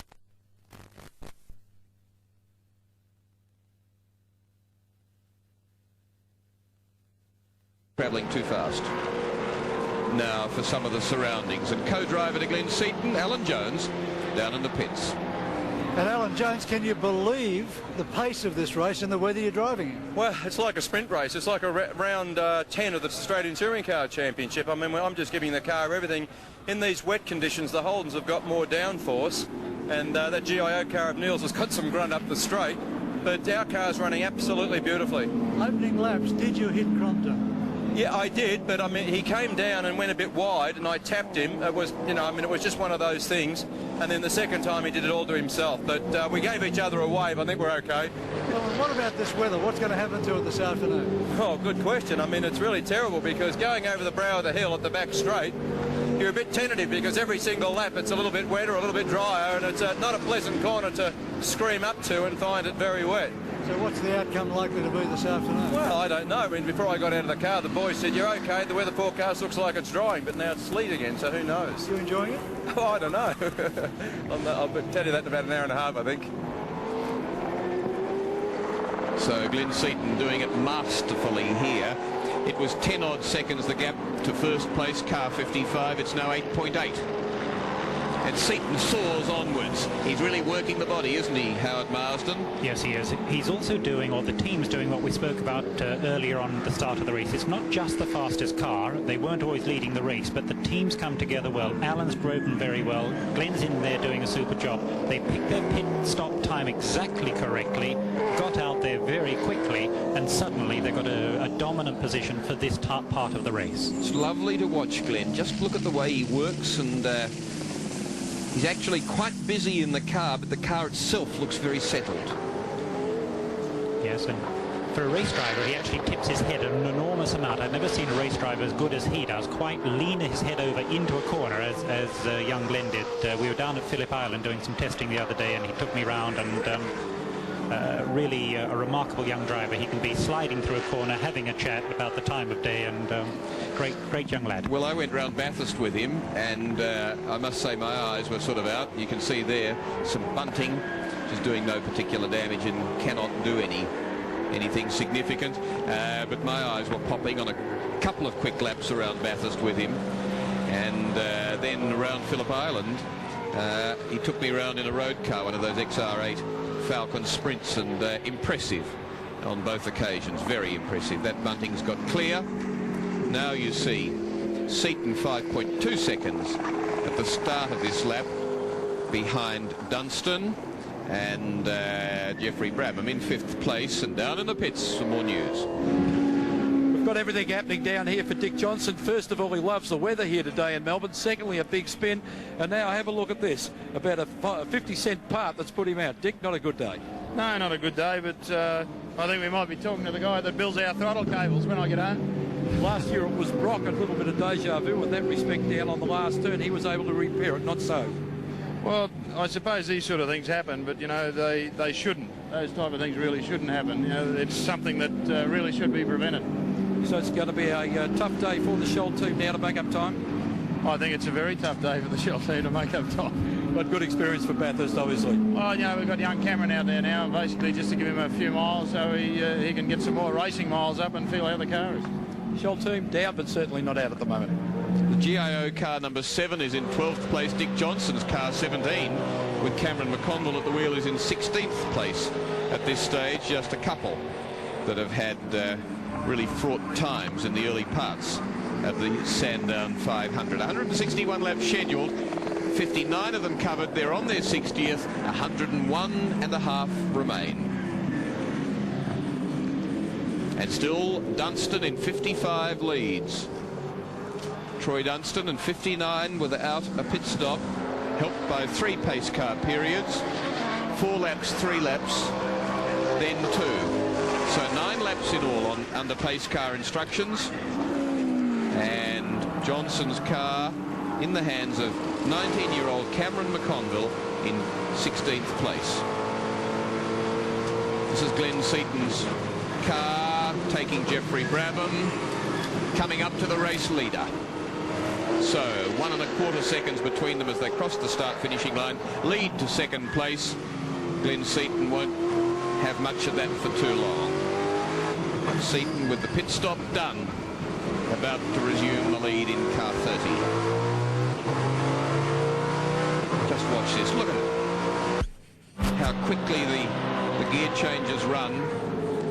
And they're one of the slow Group E cars on the back straight. And Seaton 6-speed Australian-made gearbox, bouncing it on some curbs, coming up to the race leader. And again, the professionalism of Jeffrey Brabham. Saw his team leader coming up, moved over, popped in behind him, protecting that position, not challenging at all. And there goes young Glenn into the lead of the race again. Perkins, 23.5 seconds behind him, crossed up in the pits. Not exactly the way you're meant to be for Troy Dunstan in car 55. So the moment of glory is past. Car 51, they hit the lead. Lap 51, they hit the lead, and they held it until the end of lap 60, really through most of 61. And I wonder if, like Mazzara, Peter Brock might get itchy for the most forward-placed car or the best running one of those available, in this case for the Brock team, car 55. That Quicks backing and the extra car for the team coming about through the mobile connection of those stores, and then Pepsi brought in as one of the big suppliers to Quicks. Good quick changeover. Yes, a very good one indeed. Goes out in 4th place. Comes up now to complete 61 laps, like Seaton in 30, Perkins in 11, Mazzara in 16, and the one we should be watching, the gap, is really that Mazzara gap in 3rd place, 31.26 seconds on Seaton, but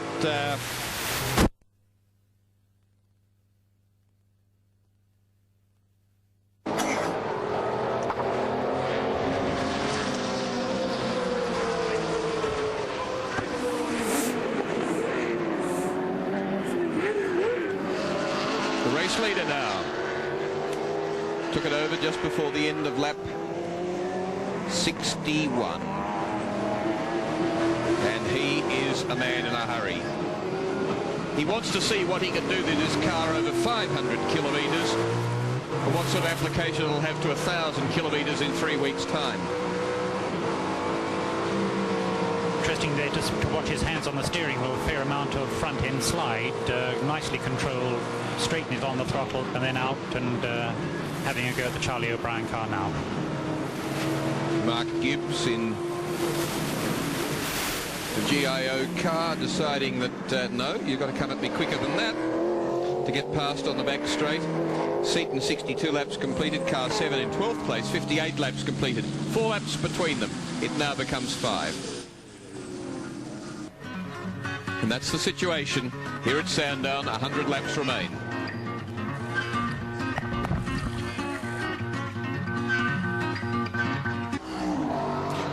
When things go wrong, they go wrong in a big way. This is 12th place, and Neil Crompton's car number 7 that Mark Gibbs is driving, as you can see in the pits, and we'll show you the reason for it in a moment. And as I say, when things start to go wrong, they magnify. The man who was 3rd at Bathurst last year, suddenly with a very different role to play, Neil Crompton. Look at that. There is the thing's still driving strongly, as you can see. There's smoke from the front wheel as well. So it's from the front end of the engine and being fed back through the exhaust system. So it's too white to be oil smoke, isn't it? Yes. I don't know what it is, but anyway, if the crew don't know, they're trying to find out. And he wasn't far from the pits there. It seemed a bit hard to be driving around the track, but he was that tempting distance from the pits, where now they try and sort out the problem. Oil on the bottom. I wonder if one of the... Oh dear.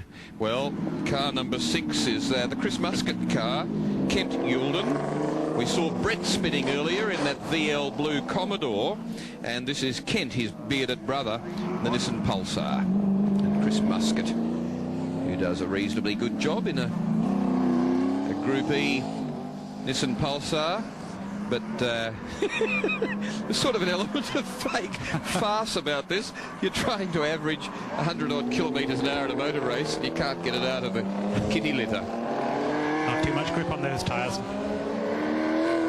The fierce face of Chris Muscat. I bet it's a bit fierce at the moment. Underneath the car there, just a little whisk of flame. Nobody seemingly aware of it. Car 77, Ellery Gassati's Sierra, that's in 17th place, is there. He's been out in the boonies and resumed. And what it says is the tow cars around the area as we come past Kevin Burton's Falcon. You wouldn't believe that those two cars had the same parentage, would you? The Falcon that was just lapped and this car that leads the race on 67 laps. There you see the situation. Seaton in 30, Hansford in 11, Mazzara in 16, sharing with Grice and possibly Brad Jones. Jeffrey Brabham in 35, is it David Parsons now? Dunstan Harrington in the Brock car that led the race, and Brock O'Brien 05.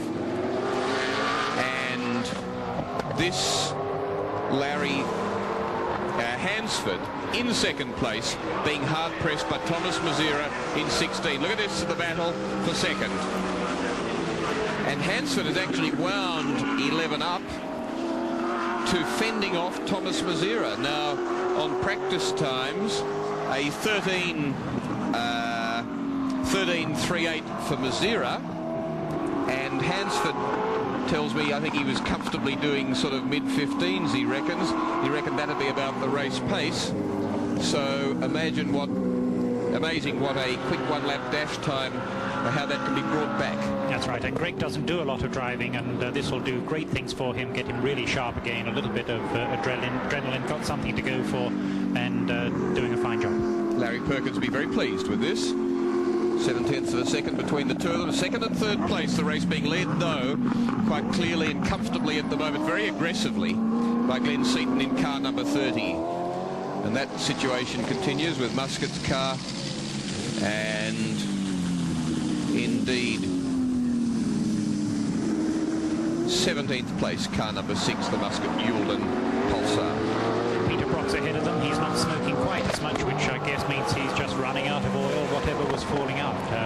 Again, I suppose it was that power steering that was nominated. If so, Peter's just earning his money with large biceps.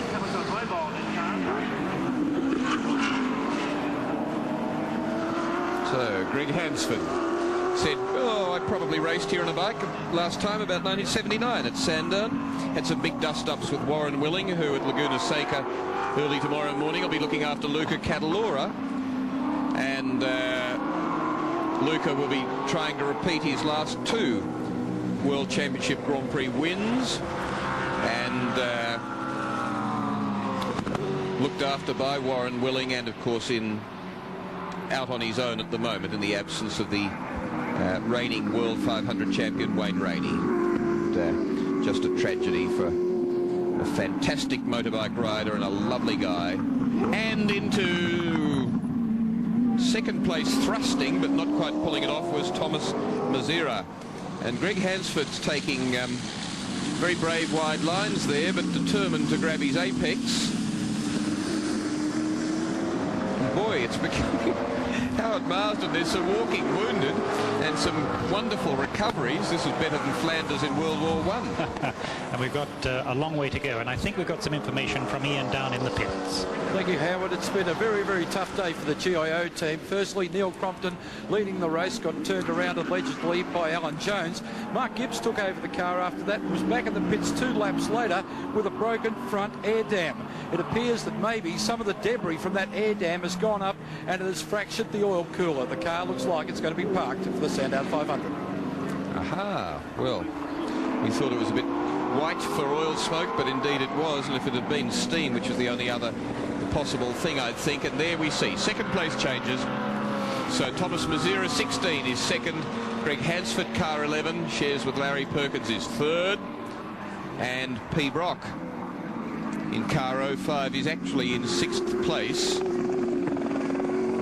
so that he's several laps down. The lead car Seaton's completed 71, Brock has completed 69, and a further deficit, the 1 lap on Brabham, Jeffrey Brabham and Dunstan, and 19 seconds. I think if Mazzara can get past Brock, he will clear out from both of those Commodores. He's the man in form, and it is the lead car, so in the Commodore grouping. And I think he will get away and run hard from them. Something I didn't know about Thomas Mazzara. I knew he'd started his motor racing hill climbing a Skoda in his homeland Czechoslovakia, but what I didn't know was he was a downhill skier. And he actually left Czechoslovakia for some downhill skiing and discovered that there was a brighter world outside, and there was some harder, faster motor racing than he'd experienced in the Skoda, up some long, windy hills. And blow me down, it's been a long journey from there to being the team manager and lead driver. So it's been the Holden Racing team. Uphill all the way. Done a great job.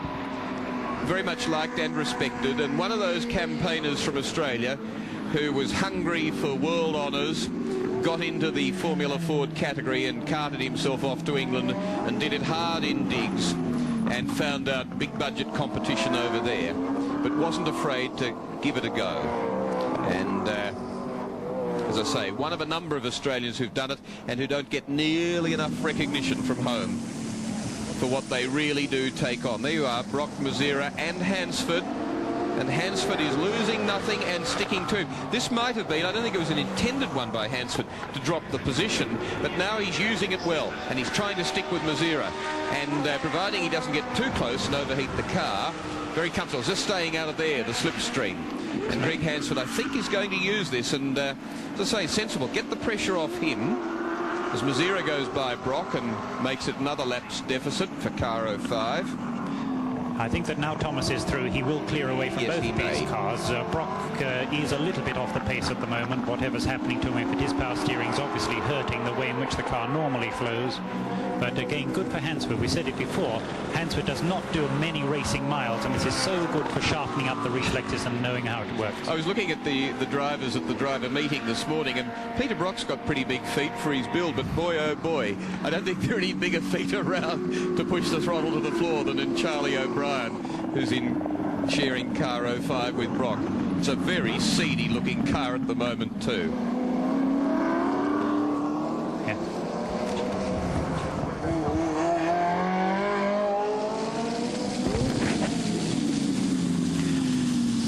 And actually we haven't actually called it properly, Will, because Charlie O'Brien with the size 16 feet is in the Brock car right at the moment. Yeah. But Thomas is starting to flow nicely now, and he's getting the gap we expected. Well, I'm being brought to heel here for my reading of our computer system. I'll sort out what I'm meant to read, but Nigel Greenway, who knows what's going on, tells me that Brock is on the same number of laps. He's one lap down, I'm sorry, he's one lap down. So where others have completed 73 now, the leaders, Brock has completed 72. So, oh indeed, and that's the way the computer has it. So the unofficial computer agrees with the unofficial Mr. Greenway, and I'm sure the official system does as well. And the commentators, so this is a real breakthrough. All on the same page at the same time. And Greg Hansford now by Brock. So Brock 6th, Hansford in the Larry Perkins. Car 11 is in 3rd. And to summarise all of that, it's Glenn Seaton. 74 completed. Waiting for Thomas Mazzara in 2nd place in car 16 to come across the start-finishing line to give us an electronically calculated gap, 1st to 2nd. 3rd place, Greg Hansford in car 11. 4th place is Jeffrey Brabham. David Parsons in car 35. As into the pits goes 05 Brock in 6th place. Brock is coming to the pits. Peter Brock is coming to the pits because he has been black flagged by the officials for the leaking oil. The officials have been very kind to Brock over the last 50 or 60 laps. There have been quite a number of discussions between the stewards, the officials and the team. At one stage, the officials actually came to the team and thanked them for bringing Brock in under that first place car.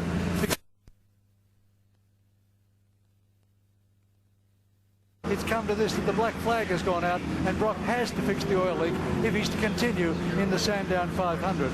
The team before couldn't find what was wrong with the car. They went underneath it for 1 minute and 48 seconds, but they could only see that the oil was leaking from the engine. They think it's either a gasket or an oil line. Well, that's fairly self-explanatory, I suppose, but there's nothing much else to be said, except that now there are 2 guys underneath there They're working only with rags. There are no tools going on the car, only rags themselves mopping up the oil.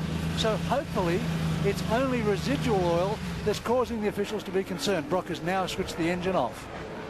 Well, he's got the right sort of sponsor for a problem like that. I love the trouser leg cap. I think that's excellent. SBS are doing a fine job here, getting you really in the middle of the action. It's one of the moments of, in a very technical and high technology sport, one of the moments of high farce when a frantic team's trying to find something untoward like this. And it, as you say, it gets down to rags. They're also checking as to how much oil is actually being used out of the reservoir, which is held in the boot of these cars, and then they may be able to argue with the organisers that it is more show than go. And here we just do a little bit of destruction, so peel back some of the under skirt, the tray that gives them a nice flat bottom and gives the air a smoother run there, a less impeded run underneath the car. Just helps the car speed a little bit. Although those big wings that they have on the rear of them now is slowing them in a straight line. And Neil Crompton says you can really feel the drag. And he said you drop them into 6th gear and it's a long old clamber. He said the revs probably drop back to about 6.6, 6.7 or something from revving it out in 5th gear, and they really slow up. But down in the pits is Peter Brock. Brock, what is wrong with the 05 car? Well, from the beginning of the race, like I'm talking lap 1, it's had just a sort of a sniff of smoke in the cabin when you backed off for a corner. And I noticed that it slowly, well, about lap 4, I remember going up the back straight and going over there very fast in 5th gear, and it was sliding down there badly on oversteering. And I thought, well, there must be oil in the back tyre. So it's got an oil leak under there somewhere, and to be perfectly honest, the guys have tried to trace it, but it's a very fine thing, and they don't quite know where it's coming from. The officials have black flagged you this time. Finally, yeah, finally. We had 2 goes at it early on. There's nothing wrong with the car when I came in earlier on. I just simply came in, I called them on the radio and said, let's have a look at this oil leak while the pace car's out. They had a look and they put a new oil filter on it, thinking it might have been the gasket or something like that. And then I came in the second time and still couldn't find it. Finally, the clerk of course came up to me and said, can you do something about that car? So we've had 2 goes. So, well, we better have a fair dinkum go this time. So if you can't find it, are they going to let you go back out? No, I don't say not. So all they can do is say, look, we've replaced 4 or 5 things we don't know. Give a go. So that's probably what will happen. Well, a very reasonable Peter Brock and a man nearly 58 seconds in lead. Close to a minute, and therefore getting... oh, well, it's 2/3 of the lap, isn't it? And lap 77 of 161. Glenn Seaton is in a big hurry. And welcome to all the viewers down in Tasmania to TVT9, taking this telecast, it going all round Australia and never forgetting the Apple Isle. Delighted to have you with us as we watch Glenn Seaton coming around to complete lap 78 and doing a fine job after that early set-up session by Alan Jones. Long gap back now to Mazzara in 16, but lots of interest for me, Howard Marsden, in the battle further back. Obviously, this is a quick car combination, driver-car combination, and will be very hard to catch. But further back, what happens with Mazzara and others who'll share car 16. Larry Perkins, who's to come back in to the car where Greg Hanson's doing a grand job for him. 3rd place at the moment in car 11. David Parsons, Jeffrey Brabham. They will only get quicker, or personally quicker anyway. The car may fall off a bit, but they'll be more competitive as they do more miles in car 35 that's in 4th place. Dunstan, Harrington, will Brock get into that car, the 55 car that's in 5th place. Waldock Peters, they'd gone missing in the Falcon number 28, but it's back in 6th place. Rod Jones, Greg Crick in car 12 is in 7th. Smurden and Poole, 8th place in car 39, and Trimble in the Daily Planet car that he shares with young Rowan Cook, son of Gary. Car 41 is in 9th place, and Captain Peter Jansen along with Tratt are in 10th in car number 44. Then we actually arrive at 05 in 11th place at this stage. So here's 2nd place, Thomas Mazzara. Yes, and there's a chance for those people that you've been mentioning out in the back to catch up as the race goes through. the gap between those two Commodores is really not opening up as much as I expected, and Mazzara is not getting away at the moment from the Larry Perkins car. 1.87 seconds only, so considering how many kilometres Mazzara has done this year and how many Greg Hansford hasn't in this style of car, in fact Mazzara has probably done, there's the face incidentally of one of the world's great motorcycle races. He won 10 World Championship Grand Prix, many at tracks which he was visiting for the first time. He was twice runner-up in the World 250 Championships, twice third in the World 350 Championships, and a most marvellous story about Greg Hansford and Kenny Roberts going to the Spanish Motorcycle Grand Prix. Right, did you see the water being sprayed there on the cars? That's to help the screens being cleaned out. And the organisers will not allow that to happen too often. Yeah. Hey, smashed screen. I was wrong. Something smashed that screen. The shower we saw, I thought it was water, but in fact it's the smashed screen. Big trouble now for Thomas Mazzara again in car 16. I'll come back to the story of the Spanish Grand Prix. It suddenly was a few years ago, so it can hang on for a few more minutes. But this is big drama for Holden number 16. And like Neil Crompton in car 7, how many problems can you have in a day? As Greg Hansford goes back into second place. And let's have a look at it. Round onto the straight here. There was water. They threw water. Oh, no. And it smashed the screen. Dear, dear. Seemed like a good idea at the time. Dear, oh dear. Now you know why people get injured when they race boats. Can you honestly believe that? The effect there is... Dear, oh dearie me, he can see nothing. The heat... Very little. The heat from the engine flows up over the windscreen and gets it very hot. And it's a tempered, stressed piece of the glass, and the cold water has given you heat fractures. Ye gods. Second placed Thomas Mazzara in car number 16 now, down into the pits, and this will be a frantic time.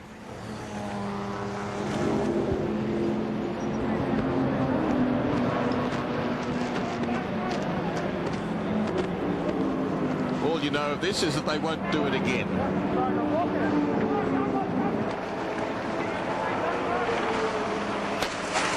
Knock out the rear one.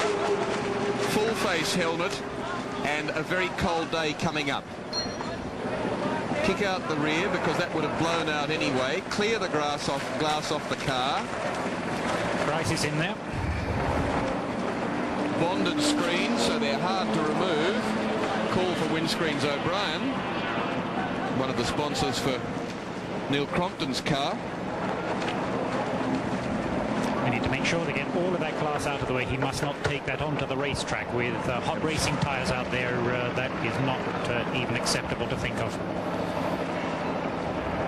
Dear oh me. One of the world's, well, as I say, seemed like a good idea at the time. Oh, goodness me. Remember the winner of this race last year, Larry Perkins.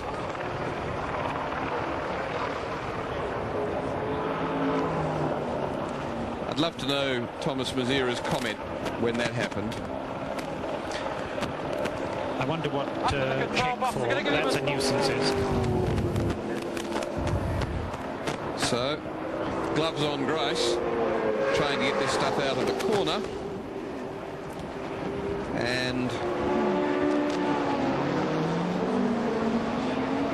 there'll be stuff flailing about inside the car, but enough clear for their satisfaction. I don't know for anybody else's. And away goes car number 16 in 5th place at this stage. We'll check it across the finishing line, and very clear view through the car now. Very cold day coming up. And very hard with the light amount of rain that's coming up. It'll get up on the windscreen. And totally different aerodynamics over that rear wing. The air that's hitting the rear wing now is coming through the car. It's disturbed there. It's not the air flowing through in that pattern off the roof and down onto the wing. Totally alters everything. Will be interesting to watch his times. And down in the pits, John Smales. And I'm with Alan Grice, and there's been glass flying everywhere, much of it from Alan Grice's hands. Have you hurt yourself? No, not at all, but the object is to get the glass out, because if we drop glass on the track, we'll obviously be black flag. As it is, I think we've got a stop-go penalty. I'm not sure what's that for. Maybe it's for throwing water at the car in the first place. But you've got to remember that we're talking about driver safety. If the bloke can't see out of the bloody window, you've got to clean the windscreen. 1 minute and 37 seconds lost, Alan. Yeah, well, that happens in long-distance races, but, you know, I know exactly how Thomas was feeling. I've had that same thing, most of us have. When you get that oil smear on the screen, you know, I mean, you can trace it back. Maybe the 05 car should have been black flagged for throwing the oil out in the first place. You know, where does it end? Alan Grice, a bit upset. And that car in 5th place, car number 16, and has dropped 2 laps. So that's the situation at a very eventful Sandown 500 here at the southeastern suburbs of Melbourne. Just over half race distance, and plenty of long, hard racing and incidents still to come. Just under 2 hours ago that the Sandown 500 started. The race has been run regularly since 1964, and it all Holden front row of the grid, very nearly charged down the centre by Alan Jones, but he and then Neil Crompton did a superb job off the start. The cars now have done 87 laps in this 161 lap race, but this is what happened in the opening hectic lap of the race, just 3 weeks before the Tui's 1000 at Bathurst. And Thomas Mazzara in the lead, Holden number 16 doing a great job. Alan Grice further back in their second team car, until Mazzara, leading for the first 4 laps, then struck this problem, and in car number 15, which couldn't be resurrected, came to a halt around the track, created ultimately a pace car situation that lasted for 4 laps, the first of 3 pace car situations. Then Neil Crompton, tipped by Alan Jones. When Crompton had been doing a superb job, he led on lap 5, taking it over from Thomas Mazzara. But far worse was to come for Neil Crompton in the GIO car that had been qualified 5th and had gone so well in the early part of that race. And then he had the big lose on his own account and off into the kitty litter, and that still wasn't the end of their problems. It was a more serious one, but young Neil Crompton, 32 years old, who'd done a sensational job so far this weekend and led the race at one stage, and couldn't quite hold on to this one. Larry Perkins, just in front of him at that moment, had earlier at that corner rescued a similar situation. Then the throttle cable, the bit on the end of the throttle cable sweated onto the cable just after John Bowe had taken over the car, left him at the furthermost point of the track, and then things got really bad for car number 7. Shouldn't laugh, but they're probably at the laughing stage by now, along with Dick Johnson, because this one for Mark Gibbs. Crompton at this stage, having taken a rest, brought the car in, and what it was the splitter at the front hold the oil radiator, and then Peter Brock's car that had been leaking oil through the races resumed now and is in 10th place. But a persistent and continuing oil problem in car 05 had refused to go away, and the officials had said, we'd better look after everybody else as much as the local hero. And so they brought him in, and then they thought they'd clean the windscreen on car 16 for the Holden racing team that Thomas Mazzara had taken over. All they did was smash it, and then they had to clear it. So, like car number 7 for GIO, car number 16 for Holden racing team, just had a litany of problems, and there was glass everywhere, and Alan Grice trying to clear the problems. And down in the pits, John Smales has been a busy boy today, and he's still, I know, got plenty to come. And Will, Peter Brock has been around long enough to remember what happened when someone last threw a bucket of water at the front windscreen of a car. Peter, where was it? What happened? Well, it was at Oran Park. It was the main straight. It was one of those Oran Park 250s, and it just smashed the windscreen. I remember the time I looked at it and said, gee, that's pretty dicey. It's like throwing perhaps a 5-kilogram blancmange at 160k. I mean, it's a lot of mass, a lot of weight. And when he tried to stop Holden racing team, I mean, Larry ran down to the mechanic and to Jeff Cratch and said, don't do it. I ran down there to their engineering group people and said, hey, never throw it. Anyway, they did it. And I said, oh, couldn't believe it. believe my eyes. Grice, possibly in a bit of anger, suggested if your car hadn't been dropping the oil, they wouldn't have had to do it in the first place. Oh, was that Thomas's car though, wasn't it? Yeah. Oh no, well Thomas's car broke down, of course, at the beginning of the race, and so it had, you know, he's out of the race, so I don't understand what that's all about. Oh, well, Grice was just simply suggesting because your car was dropping the oil, it was your oil that was on the windscreen of the car. That's true enough. Yeah, that's true enough. Yeah, we've had this mist of oil, which has been a great problem for us. We haven't known where it's coming from, what it's doing. We're trying to fix it. Finally, we've fixed it now. It's a very fine hairline crack in the oil filter, a brand new oil filter. I mean, you can't, oil filter body. You can't believe it. That's still. Well, you lost 7 minutes, but now Charlie's looking absolutely sensational in the moment. Yeah, look, I'm looking forward to getting back into it myself because right from the word go there, the car was very taily. The oil was getting sprayed on my back tyre, and I really had a problem sort of hanging in there. And now it'll be a delight, I think, to drive around there with fresh tyres that are gripping and, get into some really good lap times. Peter Brock looking like he's going to enjoy getting back into the Sandown 500. Ian Campbell has more information from the pits. John, let me tell you that Dick Johnson's having a bad run of luck. He'll need a 6-pack of cables. They've just broken another cable on the number 17 Shell car. And just to add on to Thomas Mazzara's woes, he was held up here by officials for a 20-second stop-go penalty, and that was for disobeying a black flag, allegedly. Back to commentary. Peter Brock's become a smooth-talking diplomat, hasn't he? Talk about nice to everybody and enthusiastic, and in 10th place at the moment. Charlie O'Brien at the wheel of 05. And Glenn Seaton has put a lap now on second-placed Greg Hansford in car number 11. So that, of course, is the Jeff Brabham car, and here's the situation on our scoreboard. So it is Seaton in 30 from Hansford in 11, Parsons in 35, Dunstan Harrington in 55, Mazzara in the windowless 16, and Waldock Peters in 28. And they're running now at about 117.3, 117.5, which is about 2 seconds a lap off that initial sprint in the first dozen or so laps. So still quite a hard pace, and the cars are really earning their money out. After the initial flush of enthusiasm, it's Falcon from Commodore, Falcon, Commodore, and Falcon of Waldock Peters in 7th place. And then Commodores further back. So plenty of Commodores, not a lot of Falcons, but the one that really does matter is 30, and it's team backup 35 in 3rd place at this moment. And while we've been having all this drama, we haven't got off scot-free either. So there's race cam in Thomas Mazzara's car, Alan Grice's car number 16, and there we are. The other camera's working well, isn't it? Yes, didn't suffer much, so we lost a windscreen and a lens. So 3 cameras in that car, 3 operating electronically, but only 2 operating optically at this stage. And an absolutely wretched day, but a great lesson learned. Look, we talk about high farce, Howard Marsden. You've seen some farce in motor racing. Imagine down in the pits there, Larry Perkins saying, don't do it, Brock saying to the crew, don't do it, and somebody saying, that's all right, mate, we've got a dirty windscreen.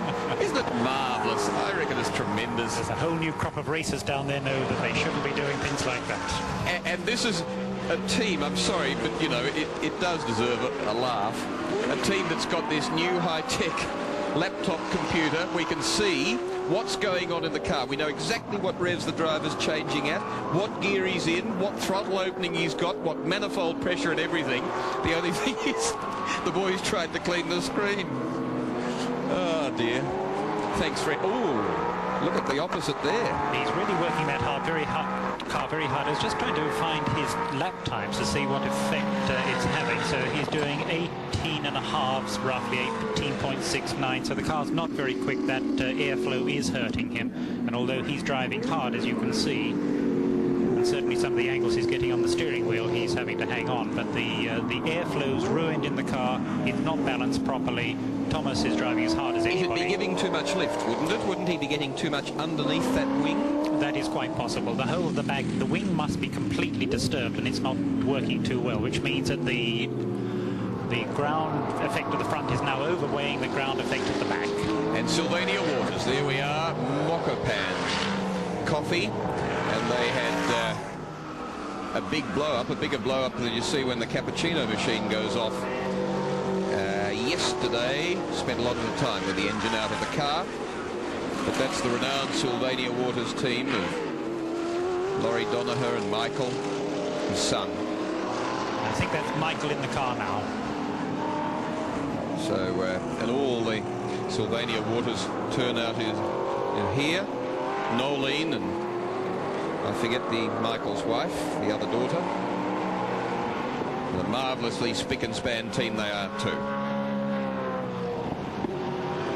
And in car number 21, that is Michael in the car. They are off the official chart, so they're in the last 2 or 3. Can that be right? They had a very long pit stop at some stage, so yes, long way back. 21st, there we are. We have it. And Colin Bond behind them, then the pace car. And they're Thomas Mazzara. That's right, they're what's that, 55 odd laps behind. They're out there, they're getting experience. So Colin Bond's had a wretched time too in the Caltex little Toyota Seeker, because it's down at last place, 22nd. Donaher's just one forward of that, 21st. Peter Brock soldiering much better, and it's one of those cases where they've probably solved their problems and may well do a comeback from here. 10th place, a lot of laps down now, so that they've completed 88 laps where the leaders completed 95, so they're -7 laps. But nothing to do but to charge hard for Charlie O'Brien and for Peter Brock. And don't forget that their car 55, Troy Dunstan and Steve Harrington's in 4th place. So bursting onto the back straight that he knows so well. This race, which he's won 9 times, comes Charlie O'Brien in Peter Brock's car. It's Brock, of course, that's won the race 9 times. Whoa, boy, he's busy. And he's really looking hooked up and good. And yet at that time he's doing middle 117s, forgive me, and out in front, Seaton still about a second a lap faster than that. And a 17 dead for Greg Hansford there as he came through. And to give you an idea of some of the other times, Murray Carter a 35.5 in the little Nissan Pulsar. For Dennis Cribben in car 38, the car he's sharing with Vorst, a 36.2. Burton and Malrose, similar time to Murray Carter, only a few tenths quicker, a 35.3. So some 20-odd seconds difference. So potential to be lapped every 4 laps by the flying Glenn Seaton. And a few laps yet before Glenn Seaton due to pit, because about 54, 56 laps, some pace car laps that would have used less fuel. So pace car is out though, and it's hooking up with Glenn Seaton, saying to the first car here, go by, I want Glenn Seaton the race leader. So Glenn, probably about, in the normal plan of things, about 15 laps from pitting. Yes, something like 13, 15. Probably take it out to as many as 20. But Seaton really should like this race, because had his first major victory here in '86 with George Fury. They were second on the grid, but won. He won again in 1990 with George Fury, drove a Skyline with John Bowe in 87, qualified 8th, then a Skyline with Anders Olofsson in 88, and he was 3rd on the grid. Then he shared a Sierra with John Goss. The Sierra with Fury took that to victory in 1980. Sierra with Greg Hansford in 91. Pole position, one of the pole position cars not to win. Nothing has done so since 1980. Retired. And a Falcon with Alan Jones, 6th on the grid, retired last year. That, of course, was the debut of this car. We're looking there at 55. The Dunstan Harrington car, another one with, remember what happened to Neil Crompton's car number 7. It holed the oil radiator that's in just behind there, Howard Marsden, and not far up above it. That's right, and actually deliberately designed to have air scooped up by the flapping front air dam into the oil cooler to keep it cool. Therefore, those pieces have got direct access to the oil cooler fins. And they're very lightly built oil coolers, aren't they? They're aluminium. Yes.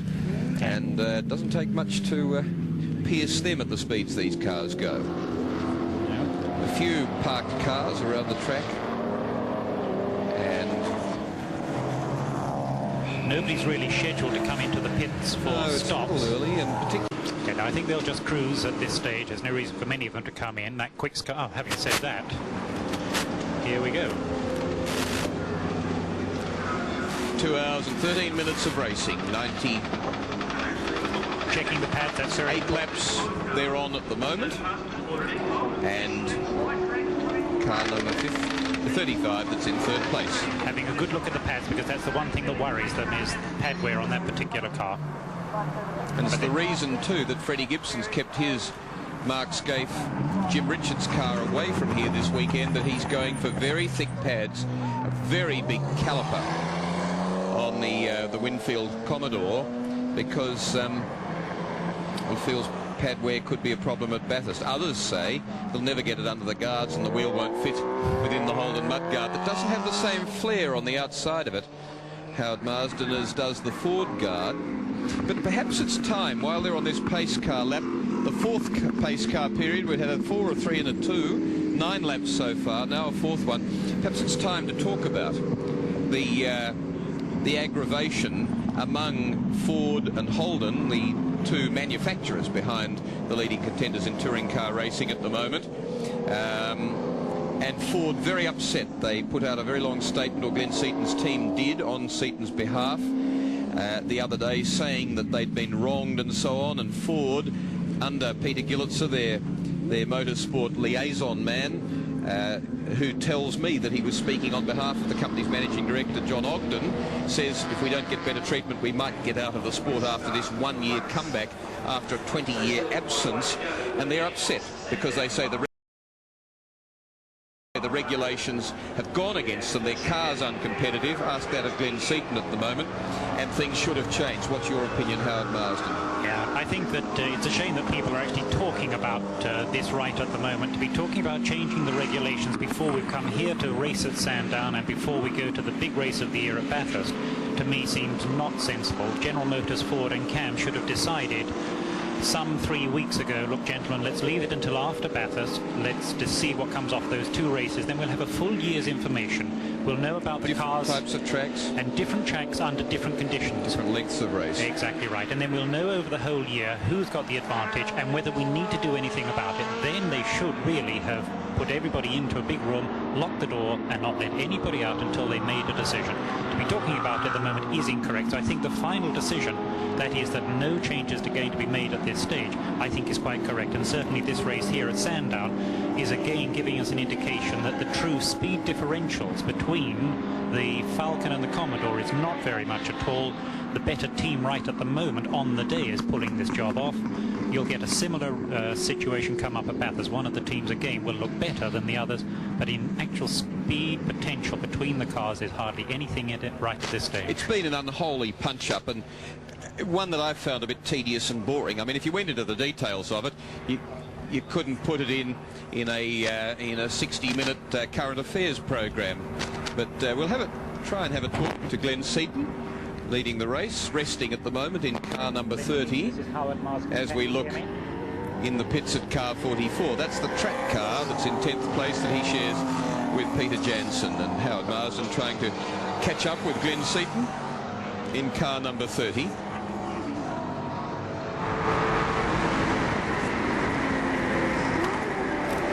They're racing again. So Glenn likes to concentrate. He doesn't feel too free to chat, but he did hear us there. We'll catch up with him later, and he just bounds off a curb there as they resume racing. Clear track conditions, several cars recovered.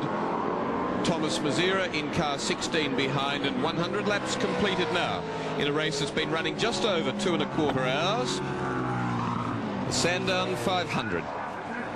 An enthralling race in front of a very big and enthusiastic crowd, and a crowd that in the big grandstand here gets the most superb view of the racing. In fact, I think it's got to be the best general viewing area at a motor race track anywhere in Australia. And so convenient to the whole metropolitan area of Melbourne. I think it's a grand place for having a good race here today. It's good to see a good crowd, and the racers are doing their part of the job. Not far from here, in fact, there'd be a big crowd over at VFL Park.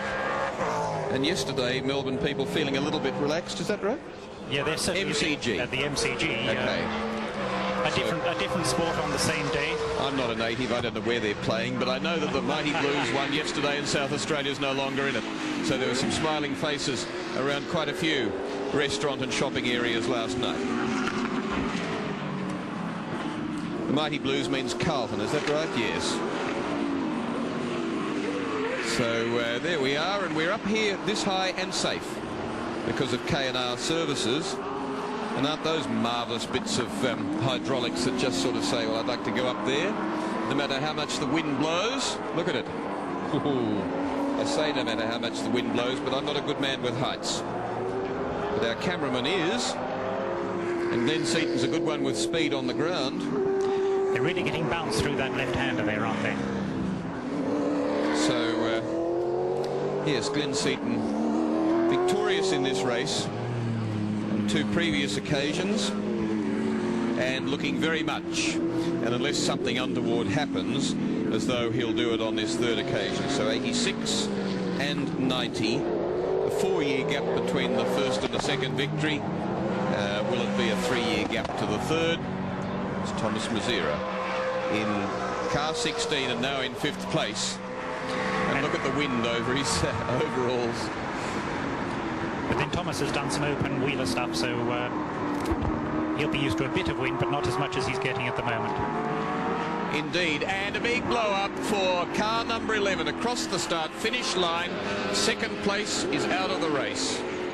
So the car that won it last year, Greg Hansford piloting the car, and unfortunately, and for one of the privateer, small budget, sort of well-organised local heroes, Larry Perkins, who did so well in the car early in the race, the car that led the race for a few laps. All the smoke coming from the centre of the... Lap 30 to 34 and then on to 44. So led for 15 laps, lap 30 to 44. And when placed in 2nd position, 1 lap down to the race leader, has gone out with a big engine blow-up. And ironically, from an engineer that builds his own race engines. Let's hear from him down in the pits. Disappointment for Larry Perkins. Larry, any indication what happened?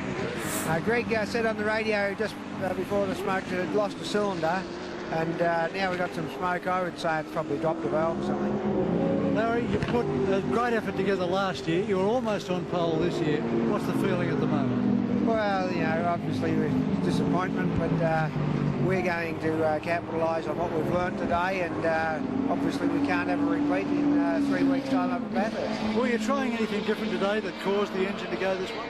No, not in the department that would have caused that. All we were trying today and throughout this weekend, we were trying real hard, but that wouldn't have been the reason it's failed. It's something that obviously we don't know yet, but it's not a result of trying hard. Something has failed for some other reason. Very badly. Thank you. Great soldier, Larry Perkins. A lot of time for him. A guy who, when I arrived in England in '76 to see my first and taste and smell and hear Formula One for the first time, he was driving a Formula One BRM. It was barely a Formula One car. It was a fair horror. But he's been a lot of places, and one of 11 Australians who've driven in Grand Prix racing. Great engineer, great race driver, great character, and does this exercise with a maximum 8 guys. In his early days at Bathurst in a few weeks' time, he'll have only 3 because he'll have the other guys back in the workshop making money for him. Yeah. Private pilot too, sorry. No trouble at all. And talking of private cars, here's the Bob Jones car. Been around for a period of time as Bob, and does a good soldiering job. He's running now, where are we, in position 6. That's excellent from that viewpoint.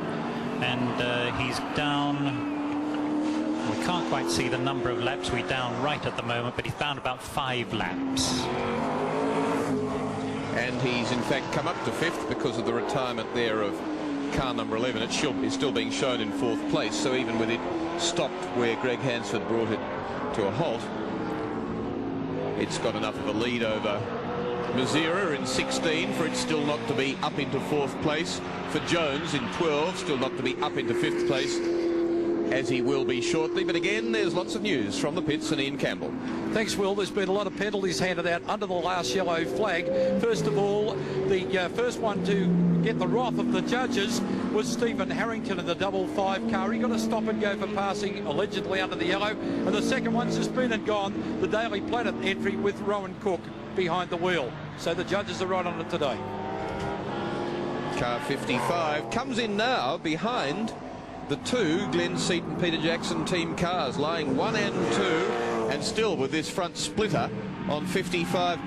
Broken as we could see it as on the GIO car. However, this is hanging together.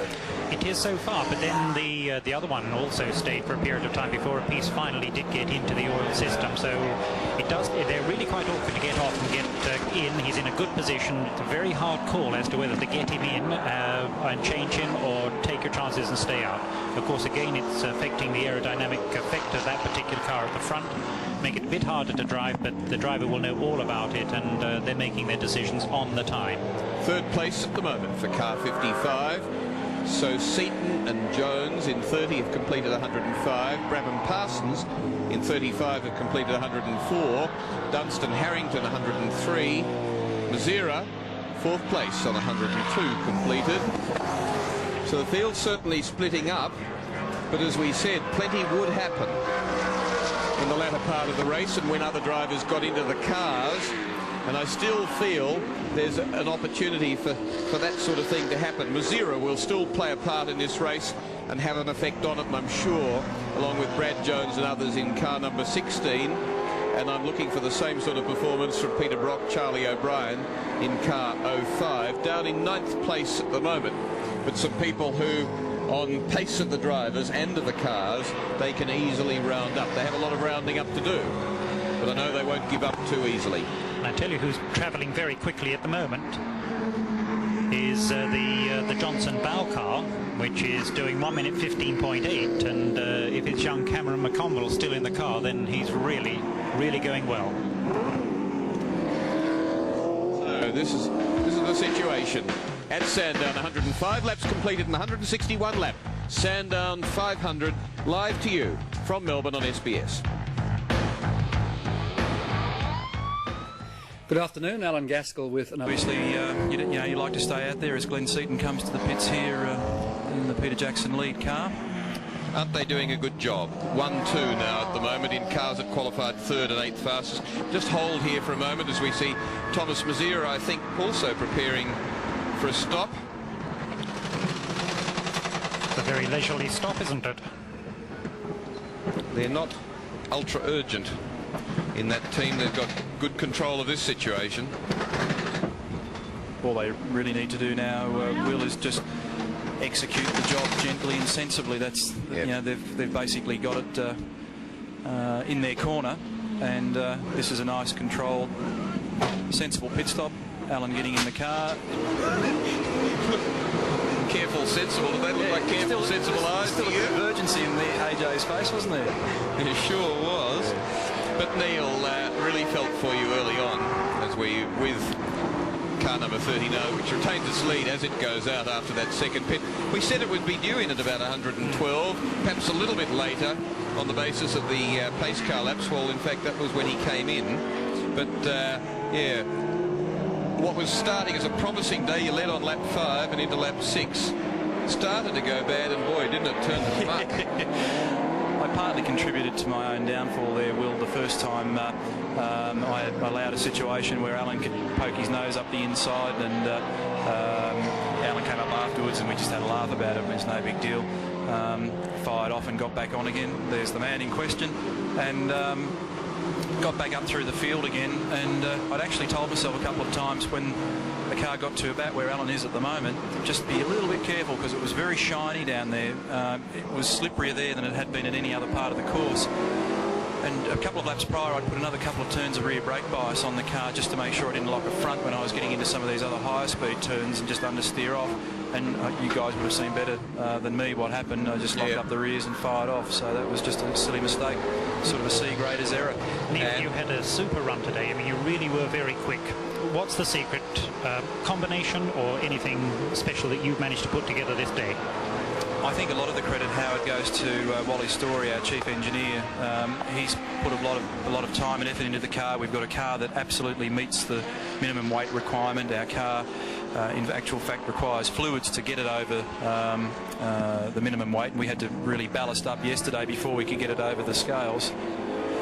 And it's got good horsepower. The car's been well prepared. We've done a little bit of testing. We've basically used the whole Touring Car Championship with the old car to prepare data for this car. How we've got a System 4 PI system in the car, so we know we've got good data on the car. Good. Charlie O'Brien comes in, so we've got a good package. And if I can say, well driven as well. Thank you. Well, not that well, Howard. 7th place at the moment, Peter Brock's car. Charlie O'Brien, car 5.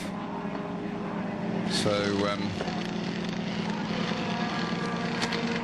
I see Peter had some problems early on with oil mist. I didn't really catch up with the problem, but leaky oil cooler. Just a film coming from it. The filter body cracked. Filter body. When I caught Peter up after my first demise, if I can say it that way. You've had a few, yeah, I've had a few. Managed to swing and miss a couple of times, and Peter was very gracious and allowed a little bit of room down in this part of the track, and I could see that he was in a bit of strife. We'll come back shortly and talk more with Neil Crompton, the GIO car number 7, rated 20th in the field at the moment, but retired from the race. But let's hear from the man who's made all this happen and taken enormous courage down there with Kyle Patterson. Thanks, Will, and the promoter of the Sandown 500, John Davison. You must be happy with the amount of drama out there for your paying customers. Well, what more can you do? I mean, the television coverage is fantastic, Kyle. The reproduction, the way it goes on screen, the incidents, the drama, the uncertainty, the favourites dropping out. But if there's one thing that the Sandown 500 has proved, is what a fantastic lead up to Bathurst it is, because the technical problems that the teams have had, that they'll learn so much from this race, it's really further consolidated the great need for the Sandown 500 as part of the Australian motor racing character. And the weather and the conditions here have been very, very inclement. It's very cold, but we've had probably the best crowd the circuit's had in 10 years, approximately 25,000 people. And given the weather conditions, which is always a determinant for an outdoor sport, I'm very, very happy. Yes, because the weather's like the Falkland Islands more than Melbourne. Well, it's not Scott at the Antarctic, it's Davison at the Antarctic today. Everyone's rugged up, as you can see, but no, I think it's all in all, it's been a very, very successful event. The officials have done a magnificent job in trying to keep all the cars on the circuit, and I just hope the teams appreciate it and support it in the future, as I know they will.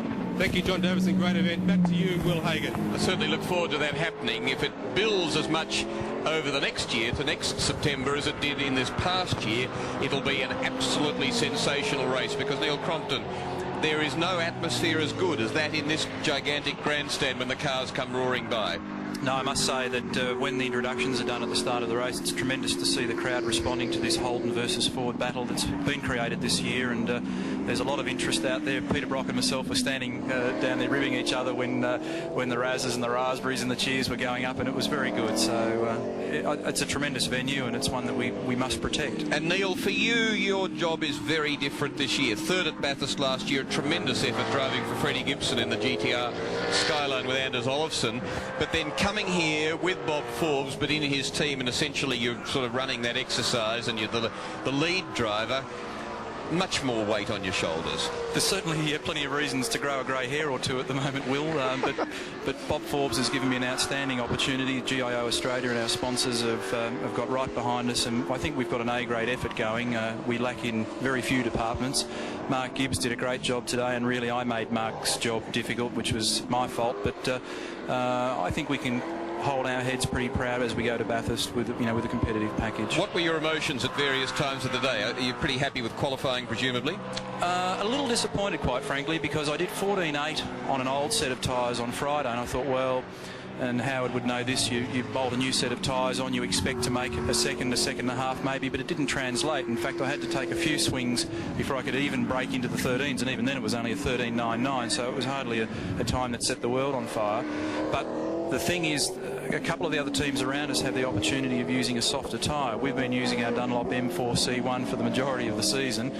It's a good, reliable tyre. It's very consistent, but it doesn't produce monumental qualifying speed. So we were concerned, but today when you go out and do the motor race, the important thing, you can see that we weren't at a deficiency. All right, well, you got a great start.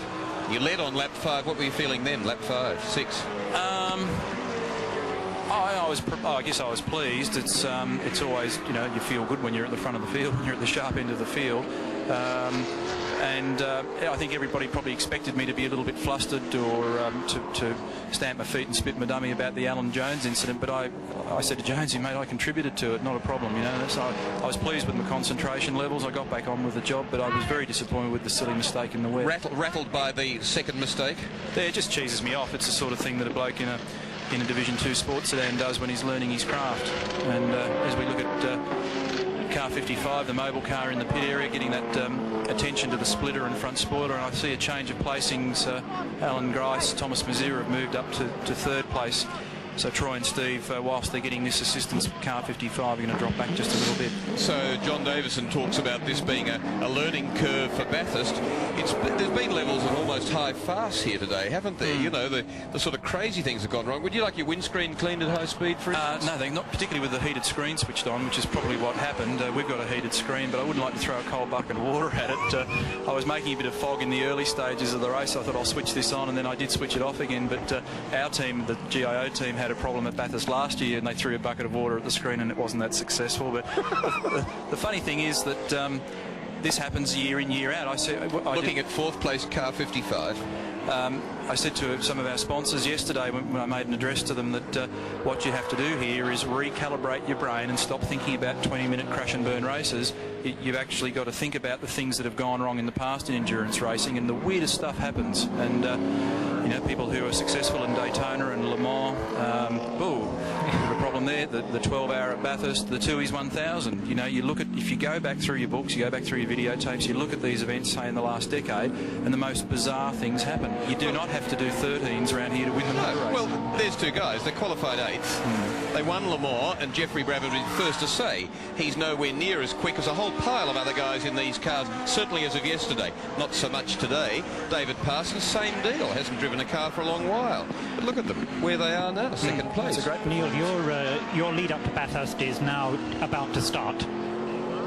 What is on for a team? Explain to the people how you're going to get to Bathurst. Looking at 6th place car number 41, John Trimble and Rowan Cook. Well, we're packing the show up at the moment, Howard, and we've got some work to do in Melbourne tomorrow with one of our sponsors, and we're going to take the opportunity to also bed some brake discs and brake pads. As you'd appreciate, you consume a lot of brake material at Bathurst in the lead up and on the race day itself, so you need to prepare for that, number one. Tuesday we have a little plug here for GIO Australia. We're opening a new branch in Shepparton, so we have a promotional job, and the transporter stops off there. But we're back in Sydney on Wednesday, and then it's a complete engine rebuild, differential rebuild, gearbox rebuild, new tail shaft, new brake seals, new brake system, and a complete inspection of everything vital on the car. And that process, although I can spill it out quite quickly, probably will take us the best part of 10 days, and then we go to Bathurst on the Saturday prior to, not the immediate Saturday prior, the one prior to that before the event. All we see at Bathurst effectively is the cars and the refuelling in pit lane. But what will you take in terms of spare transmissions and engines, etc.? How many wheels and so on? Well, people, feed them. We've got in the order of around about 22, I think 24 people, excluding catering staff. And they comprise wheel changes, wheel changing assistants, fuelers, vent bottle operators, firemen, specialist technicians on transmission related things, engine, should I say gearbox and differential. And then we've got engine supply in our case comes from Holden Racing Team, who've done a great job for us in giving us tremendous horsepower with the Chevrolet. And so that's one area of responsibility that we don't have, although we do have 2 engines. This is the car that's in second place at the moment, 35, Jeffrey Brabham and David Parsons. And they're doing a good job too, aren't they? They are. Skippy gets around, he knows it's amazing. He doesn't do much driving, but when he does it, he does it very effectively. He's a great little operator. He deserves a longer run, a better run. Yeah. There's just a massive amount of engineering preparation goes into this race, the Sandown 500 and the Tooheys 1000. You can just leave no stone unturned. It's from the tiniest, craziest, silliest little item through to the biggest of things on the agenda. You say only 1 engine spare? Well, only 1 engine spare. They are very expensive, Will. So you wear out an engine and then Friday night change? Yes, that's correct. In fact, the engine that we've run today will now be rebuilt, which was always the intention. That will be the Bathurst race engine. It seems to have good numbers, and I don't think we were deficient in any way in a straight line to our competitors today. So we know we've got a good package there, and what we'll do is put the fresh engine in now, and we'll use that for the lead up to Sunday at Bathurst. And will you use the same tyres at Bathurst as you use here, the same Dunlops, or is there a change option for you? We actually have another option up our sleeve, Howard, with a better front case construction, which I believe gives the car a little bit better turn in. As you see David here, from that point of initial turn into the apex of the turn, and for the viewers, that's the point where the car ceases to enter the corner and begins to exit the corner. Starting to open out instead of to come in tightly. So I believe it gives the car a crisper response, and Dunlop have been working very hard on their rubber this year, and there's been a real tyre battle, as I'm sure you've explained in the telecast, between Yokohama, Bridgestone and Dunlop, and we feel that we've got just a little bit better steering tyre available to us, but they weren't available to us at Sandown because all of the Dunlop contracted teams in Dick Johnson, Larry Perkins and myself have consumed a fair amount of rubber this year, and we've consumed probably more than our allocation because we've been trying to develop on the run. So we knew we had to come here with a minor deficiency, but I talk about minor deficiencies, we're only talking about a tiny fraction of time. This is tail end Charlie, Colin Bond, Terry Bosanjak in the little Toyota. We'll have the same drive tyre, Howard, so we'll have the same rear tyre on the car. It'll just be an improvement in the front, and frankly, as I'm sure both of you know from being to Bathurst in the past, it's not a real tyre sensitive circuit as it is here. Power down's vital here, and balance is really vital, but you can keep your pace up at Bathurst. Neil, have a look at this. We've got an interesting moment coming up. This is the lead car. Ooh. Number 30. Well done, Jonesy. That was the save. He was in big trouble because he was galloping off towards the fence there. He's locked up and gone off to the right. Terribly late braking. Well, it just shows, the ultimate of advanced driving. Alan realised that if he left his foot jammed on the brake pedal, the wheels wouldn't turn. When your front wheels aren't turning, the car won't steer. When he came off the brake pedal, the car steered back on the road. Gathered itself back up. It's called ABS, isn't it? That's right, yes. There's this new thing called ABS which does that. There's the man. Maybe he's got a little pedal problem. He has. He's pumping the pedal. They were very worried with the team as to how far they could go on brakes, and at the last pit stop, in fact, they did have a good check of the brake pads. It appeared to me that they've got a problem. Yeah, he's holding the car on the gearbox there. A big moment. It cost him 4 seconds on his lap time. But pumping the brakes there, Will. And it's looks pretty slippery out there. The road temperature today is very low, and it's easy to make a mistake when you've got general lack of adhesion. Mind you, when he got to the bottom of the hydraulics, it was enough to lock the car up, so that's they're still there, but he's losing hydraulics. The Fred Gibson team going a little bit radical with new wheels to fit round the big brakes that they plan to have for Bathurst. It's a risk, Neil, isn't it? Yes, but I know Fred and Mark and Jim very well. I drove for them last year, and I have the utmost respect for their team. I believe they're a dynamite combination, and if Freddie's decided to do it, then it's for a damn good reason. So they know what they're doing. It's a shame in some ways for the fans they're not here today, but they've got an engineering agenda and they're sticking to it, and it's their prerogative. And quite a few drops of water on screen here too, Will, and I noticed that John Bowe had the wiper going, and that could also be the reason for Alan pumping. He may in fact be sort of locking brakes rather than having a real low pedal, and because he's locking brakes he's actually having to pump to release the front tyres to get them turning again. So there might be more to it than meets the eye. Always hard to make engineering comment from a kilometre away. Yes, indeed. See there, car 17, the Cameron McConville, Dick Johnson, John Bowe Falcon. It's in 9th place at the moment.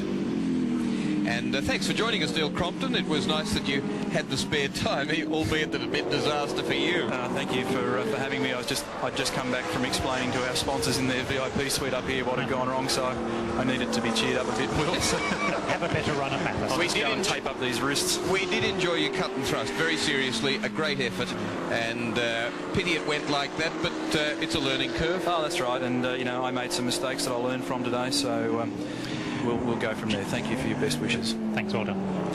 Jones is actually looking at the brake adjuster, and the brakes are not well balanced on that car at the moment. He's trying to sort it out. So, however, his only rival is his number 2 car, Brabham, which is catching around about 2 seconds a lap. And there's an interesting thing for young Glenn to have to make his first serious management decision as a fleet leader. Who's going to do the winning? Yes, so, and Greg Crick, Australian Sports Sedan champion, and Rod Jones in that Ampol car number 12 are 4th. So what an excellent effort. And when you look at who's where, you say, well, that car qualified 12th, and the car that's leading qualified 3rd, and 2nd place Brabham Parsons qualified in 8th place. Grice Mazzara were on pole, doing extremely well. Mazzara was on pole. Grice wasn't at 16, wasn't. They in fact qualified back on 7th place. And Dunstan Harrington, who are in 5th place, had qualified in 9th position. But don't forget that as we have the lead car in. And now to have a look at the brakes. And they're going for the brake change. They were in only 13 laps ago on lap 112. It's now lap 125 completed. And Alan Jones has said they aren't doing the job. They might also be doing this as what we call a hot change, so that again the team can learn to do that very quickly. They did a lot of tyre stops the other day, both cars. Glenn really was working his crew very hard. Jones has got a bit of a sweat on there. The team which, when trying out for co-drivers and drivers for car number 35, lost a car at Phillip Island only a few weeks ago, just before the final round of the Touring Car Championship. So back in August, and a flushed Alan Jones out, and a young, lithe Glenn Seaton about to get in, and probably we'll hear from John Smales with Alan Jones. And Glenn Seaton is not about to get in, Will. There's a problem at the rear of the car. Alan, what's wrong? Well, it wouldn't brake. I had my foot flat on the brake, and it just wouldn't pull up at all. Then the steering wheel started to shift from its central position, which always indicates that there's something adrift at the back. And they've just said then get out. Something's gone at the back, and I'm not sure what sure it is at this stage. At 280 kilometres an hour at the back straight, you wouldn't risk it, Alan. They got my attention there a couple of times, I tell you. So, the number 30 car out of the event. Or with a problem to be rectified, the lead car is... This is one of the moments. And when you say it got your attention, how good was the guy that recovered that one? Excellent. So this is lap 126 completed. Sorry, 124 or 5 completed by Seaton Jones. I'm not quite sure. 124 completed by car 30. 126 now completed by the race leader, car number 35, Geoffrey Brabham and David Parsons. Well, frankly, I wouldn't have believed it, but this far from the end of the Sandown 500 that this car would be leading. Indeed, when I've talked of the cars that could win here or the cars that could win at Bathurst, I certainly haven't mentioned the second car with those two drivers. How clever to run the team with one car, which we've all known they've been flat out with Seaton and Jones, and this one has been in there just in the background. You've seen it on the long shot on television, just looking after it, keeping it off the curbs, and now the team's still got a car out there in the lead, and they've learned a hell of a lot about both products as to how hard they can push. It will help Bathurst enormously for these people. What a disappointment for Glenn Seaton, twice winner in this race in 86 and in 1990. And not to say that they can't find and fix the problem, but let's hear from John Smales. And Thomas Mazzara in the pits can't believe his good luck. From zero, he's coming back to be hero again, second place in the motor race. Thomas has just had a lightning 20-second pit stop. And Thomas, what did it feel like when that windscreen cracked? Well, you know, first thing I did is just pull my visor down. Just luckily I wear the full face helmet, and I always keep the visor on just in case something like that happened. And early on I got so much oil on the screen from Brock's car, and I was very disappointed that the officials didn't pull him off the track, because it was very unfair to other competitors to keep the car out there, and I just couldn't see the thing. Then we started chucking water on the screen when I went by the pits, and we worked a couple of times and make it better, but the third time it just broke the screen. Thomas, have you got a heated windscreen? Yes, we've got a heated windscreen, yeah. So that's what possibly caused the break? No, I wouldn't think so. No.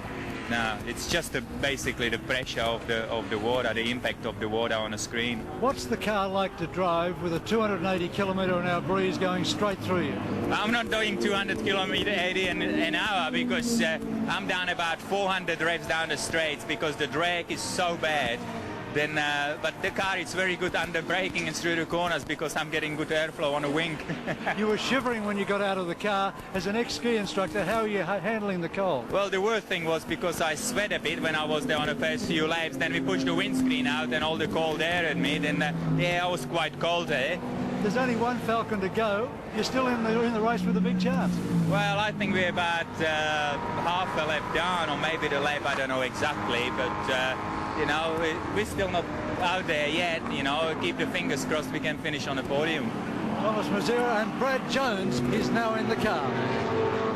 Sure is. Seesawing away, working very hard. And the guy that does so well at Oscar races down at called the Thunderdome, now very busy in this car, and delighted finally to get a drive on race day. Alan Grice initially, then Thomas Mazzara, and waiting patiently in the pits has been Brad Jones, who's second in the motor race at the moment, a motor race that's far from over. Still the race leader, but just fresh after a pit stop. It's Geoffrey Brabham back in the car now, 35, handed over to him by David Parsons in fine order, and a very quick and efficient pit stop indeed. They retained the race lead. They've completed 132 of this 161 lap race, so 29 laps now remaining. That's about a touring car championship round and a half. So still plenty of racing to come, and lots of things can happen, as we've already seen. And as I say, Geoffrey Brabham doing his first lap since getting back in the car. 130 laps completed by Thomas Mazzara, Alan Grice, Brad Jones, now in car number 16, that's in second place. So it's Falcon leads from Commodore, Troy Dunstan, Steve Harrington in third place, and Steve Harrington, some people may say, oh gee, but he won it last year with Larry Perkins, of course, and has been in the race on 7 previous occasions, and he's had a third, a sixth, an eighth, 2 retirements and a 17th place, and running third place at the moment with Troy Dunstan in car number 55 on behalf of the Peter Brock team. Rod Jones, Greg Cricket are in 4th place, Trimble and Rowan Cook in 5th place in 41. Then it's Brock, O'Brien, car 05 are up in 6th place. Car 30 is still covered enough laps to be counted as 7th, but Jansen and Tratt in that Toll Express car number 44 are 8th. The Johnson, Bow, Cameron, McConville, car 17 are in 9th, but due to move up 1 when they get past Seaton's total number of laps. And this just an excellent effort by 41 years old Jeffrey Brabham, resident of Indianapolis, son of Sir Jack, along with David and Gary, that's right. And as I say, Le Mans 24-hour winner this year, IMSA winner on a number of occasions in America, for Nissan 4 occasions, and a very accomplished, a very successful, highly respected, really respected works driver for many years, Jeffrey Brabham, winner of a recent IROC race in America against some very distinguished company indeed, and has done just a most unexpected but typically professional and excellent job this weekend for Glenn Seaton, Peter Jackson team. Brad Jones, working car 16. This is the second place car. Very hard, Howard Marsden. Yes, he is running very hard, but the car to us is not sounding very strong, and really not sure if he's got a problem. His times are quite good. He's not quite the fastest car out at the moment. Still young McConville in the Dickie Johnson car 17. Falcon is the fastest car on the track. But most certainly the car's running hard, but to us it's just sounding a little bit off at the moment. Yeah, 16 threes for Brock and O'Brien, for Johnson and Bow. Fluffy. 17.5 last lap for Brabham Parsons, and this car 19s.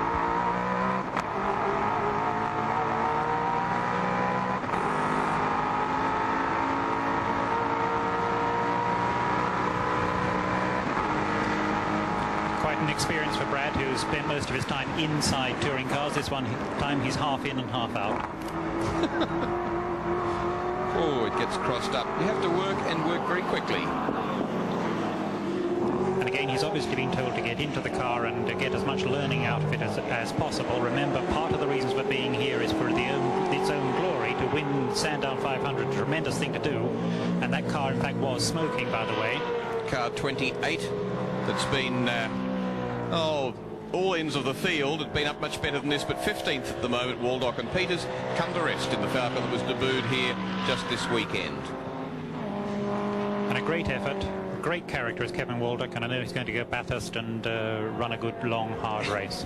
The driver's still attached by the radio. But yes, Waldock's business is explosives, and friend and sort of team supporter is the opposition leader, Dr. John Hewson.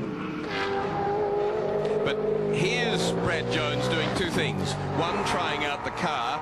Two, sharpening up Brad Jones. And I don't mean that in any critical sense of him. He wants as many hard racing kilometres as he can do. Listen to the gear change on those dog boxes on the... That car is smoking. It's definitely going off. Probably making him a bit frantic because he knows how hard he's driving it, yet he knows the times he's doing and in a sense not doing. Great camera shots, because here's a man really earning his money. Slap on a bit of opposite, straighten it up. The press button there for the radio communication with the pits, which is that bit of coiled wire to the centre of the steering wheel, the spoke. That car's been thrown around. It weighs 1,300 kilograms. It's a bit tired in itself, as we can see from the trailing smoke. It's got some 400 and 560 odd horsepower, and he's throwing it around like a go-kart. Really good. So the car that stayed really healthy and out of trouble and looks to have been very kindly treated by its two drivers, been very incident-free all day, is that 35 car. This 16 one, well, we know its litany of woes. The clean the windscreen job is... Oh, I still think it's marvellous. But car 55 has been treated kindly too and is running healthily.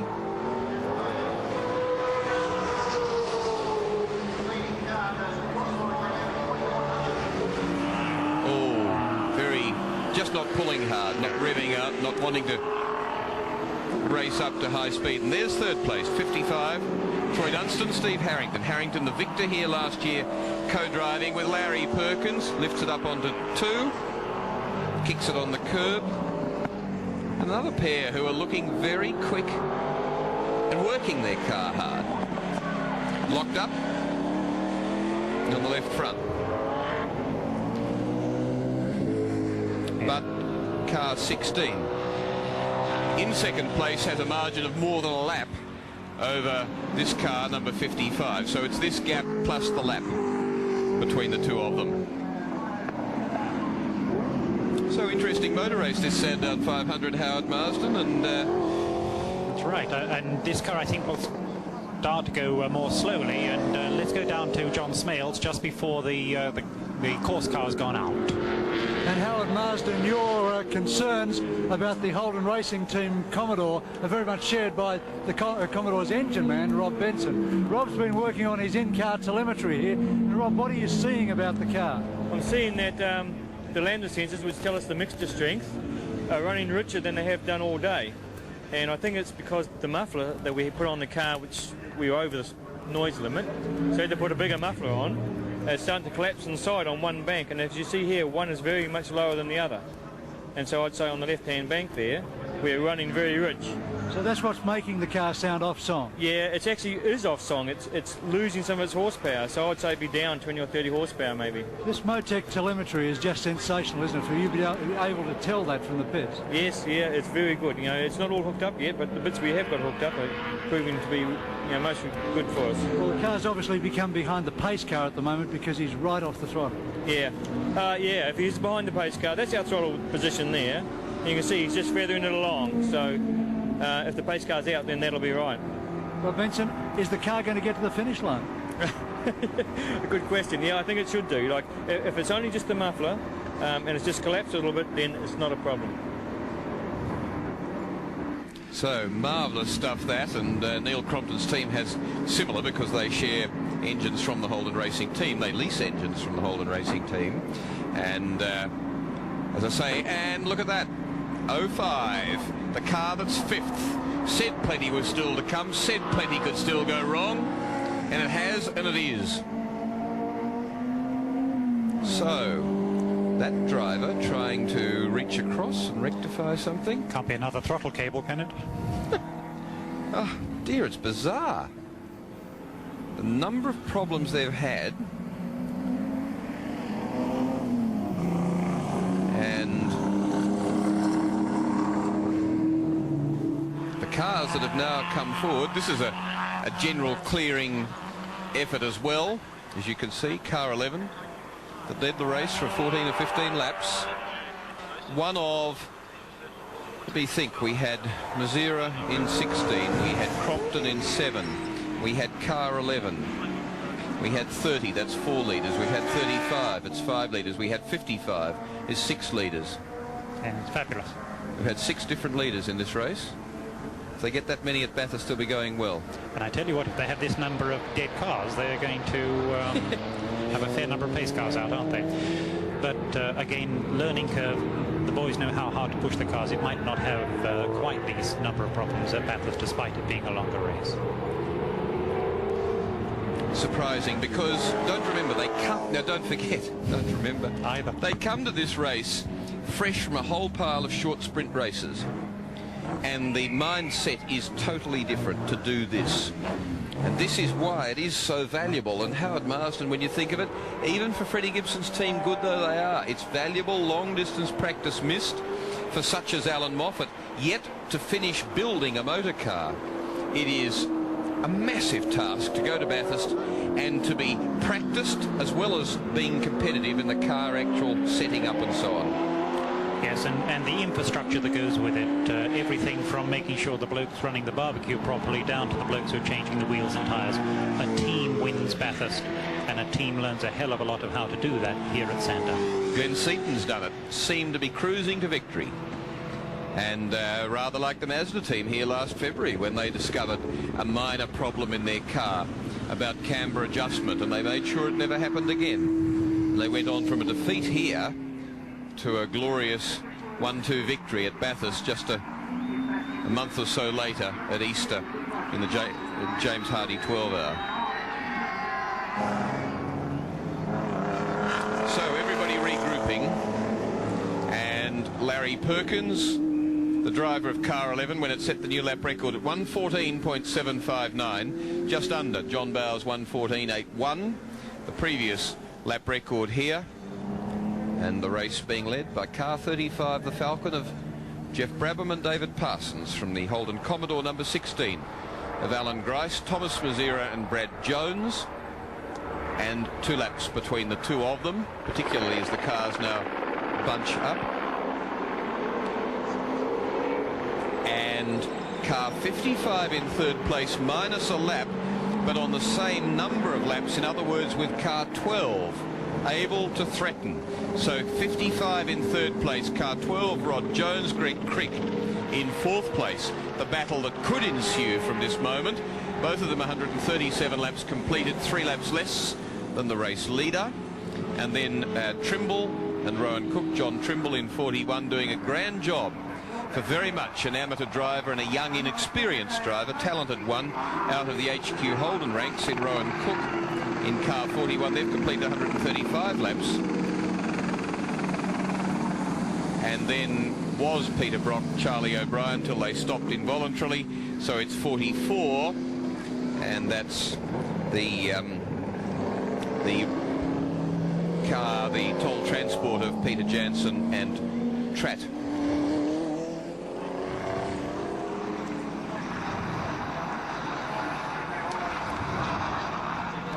So Anthony Tratt it is in the Holden Commodore VL number 44. So we have VL Commodores lying 5th, 6th,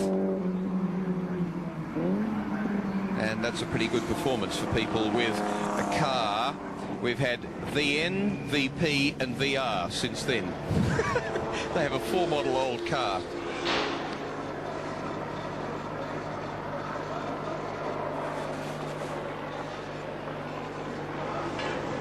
And very unhappy times for the Brock team.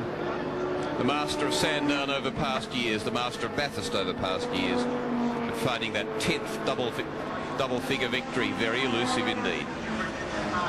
Out of the race, well, we've seen Colin Bond, Terry Bosanjak, they were soldiering around in 22nd and last position.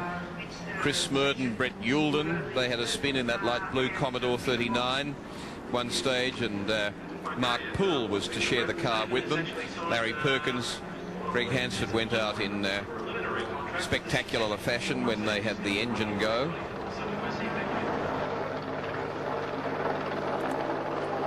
I think the racing will start again after this lap. They seem to have cleared the course of all of the dead cars.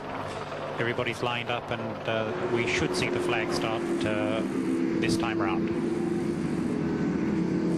So it was a long time ago trying to tell the story of Greg Hansford at the Spanish Grand Prix with Kenny Robertson. He's gone now, but just so you're not left on tenterhooks not hearing the punchline of the joke. But Roberts to ride a 500, Hansford to ride a 250 have arrived at the Spanish Grand Prix, and the organisers have both refused their entry. They said you don't have enough experience. They've argued for a day. They've lost 1 of 2 days of practice and qualifying. They've finally convinced them that they won't get in other people's way. They'll behave themselves. Please, could we have a run? They've said go on, then get out of our hair. Roberts has won the 500 race. Hansford's won the 250, which was a pretty fair effort for people who'd lost half of their practice and qualifying, and that was the talent of Greg Hansford as they race away again. 5 pace car periods and 14 laps. Brabham showing his experience there and has sneaked a good 5-second lead off the rest of the fast-running cars. Nobody knows more about picking up after a pace car than the people out of American Oval Racing, and indeed endurance racing. Now it's a thing that used to be scoffed at by the road race purists. Pick your way around the rubble and the cars and everything else. The racing at all costs continues used to be the philosophy, but American Oval practices come in. I don't know that I always totally welcome it, but it does have great safety features, as we see there an enormous battle going on between Brad Jones and car 55 that's in 3rd place. So what's important is the car 12 behind them in 4th place, which is the Jones and Crick Commodore, which is the battle between 3rd and 4th place. Yes. So this is good racing now. The Sandown 500, 142 laps completed, so 19 remaining in this momentous motor race, just 3 weeks before the Tooheys 1000 at Mount Panorama Bathurst.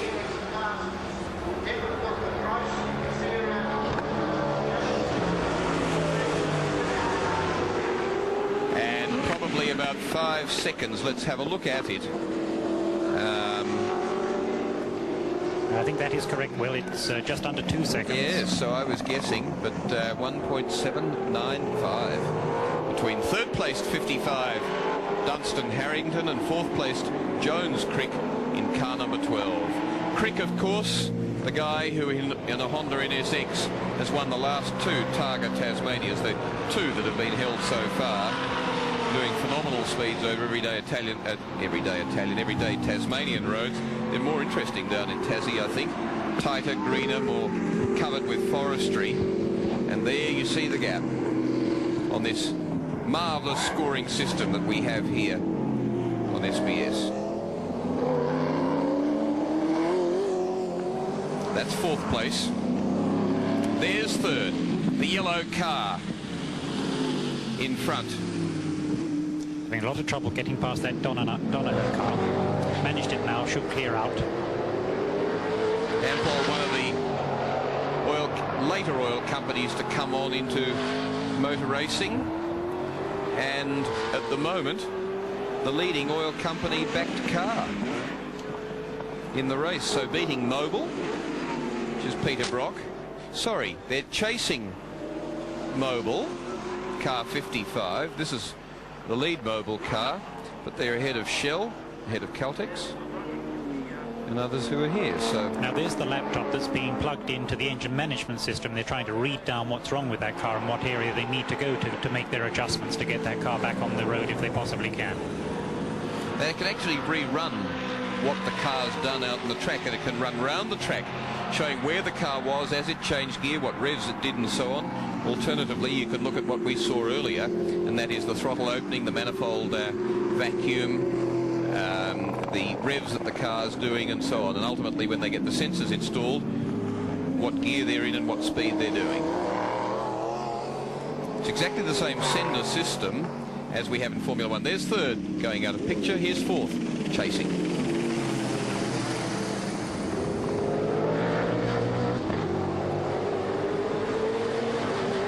So good motor racing and everybody trying hard, and that's what it's all about. And the race leader, 35, Jeffrey Brabham, at the wheel, is 16 laps from victory. 16 laps from the scheduled race end time. One hesitates to say victory. 5 previous cars have led the race and fallen by this very accommodating 3.2 kilometre wayside. There's been plenty of it. Well, very sideways for Brad Jones. No, not for Brad Jones.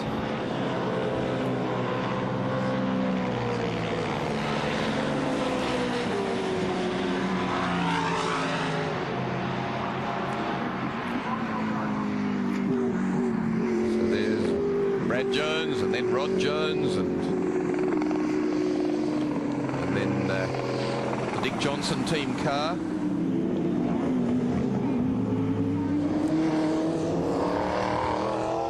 Yes, and let's get our Joneses right. It's Bob Jones in 12. Well said. Bob Jones in that car that's in 4th place with Greg Crick, number 12. And 15 laps remaining now. 146 completed.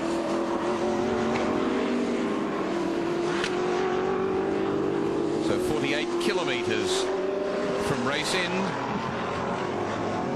for Jeffrey Brabham. David Parsons in car number 35 that leads the motor race by 2 laps over Thomas Mazzara, Alan Grice and Brad Jones. And then 55, Troy Dunstan is 1 lap behind Steve Harrington, being chased by Bob Jones, Greg Crick, Fourth place, car number 12. And the gap going out to 5.25 seconds. So car 55 in command on behalf of the Peter Brock team. It's interesting how much trouble Dickie's having getting past that Jones car. And I think McConville again, is it, in 17 still? 8th place, and he's putting in the laps to give him race time familiarisation. And 8th in the field behind Peter Brock in car 5, Charlie O'Brien holding 7th, Peter Jansen and Anthony Tratt in 44 in 6th place. 4 of them, John Trimble and Rowan Cook in 41, 5th place.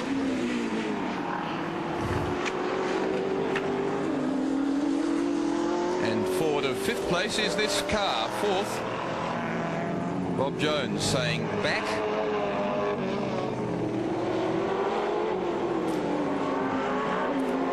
Not able to pin back. I think it must be Bob Jones in 12. He's been around a long time. He's done stints at Speedway. He's been in sports sedans, all sorts of categories. And Cameron McConville says, pardon me, but I insist. Grand tracking shot there. Tremendous. And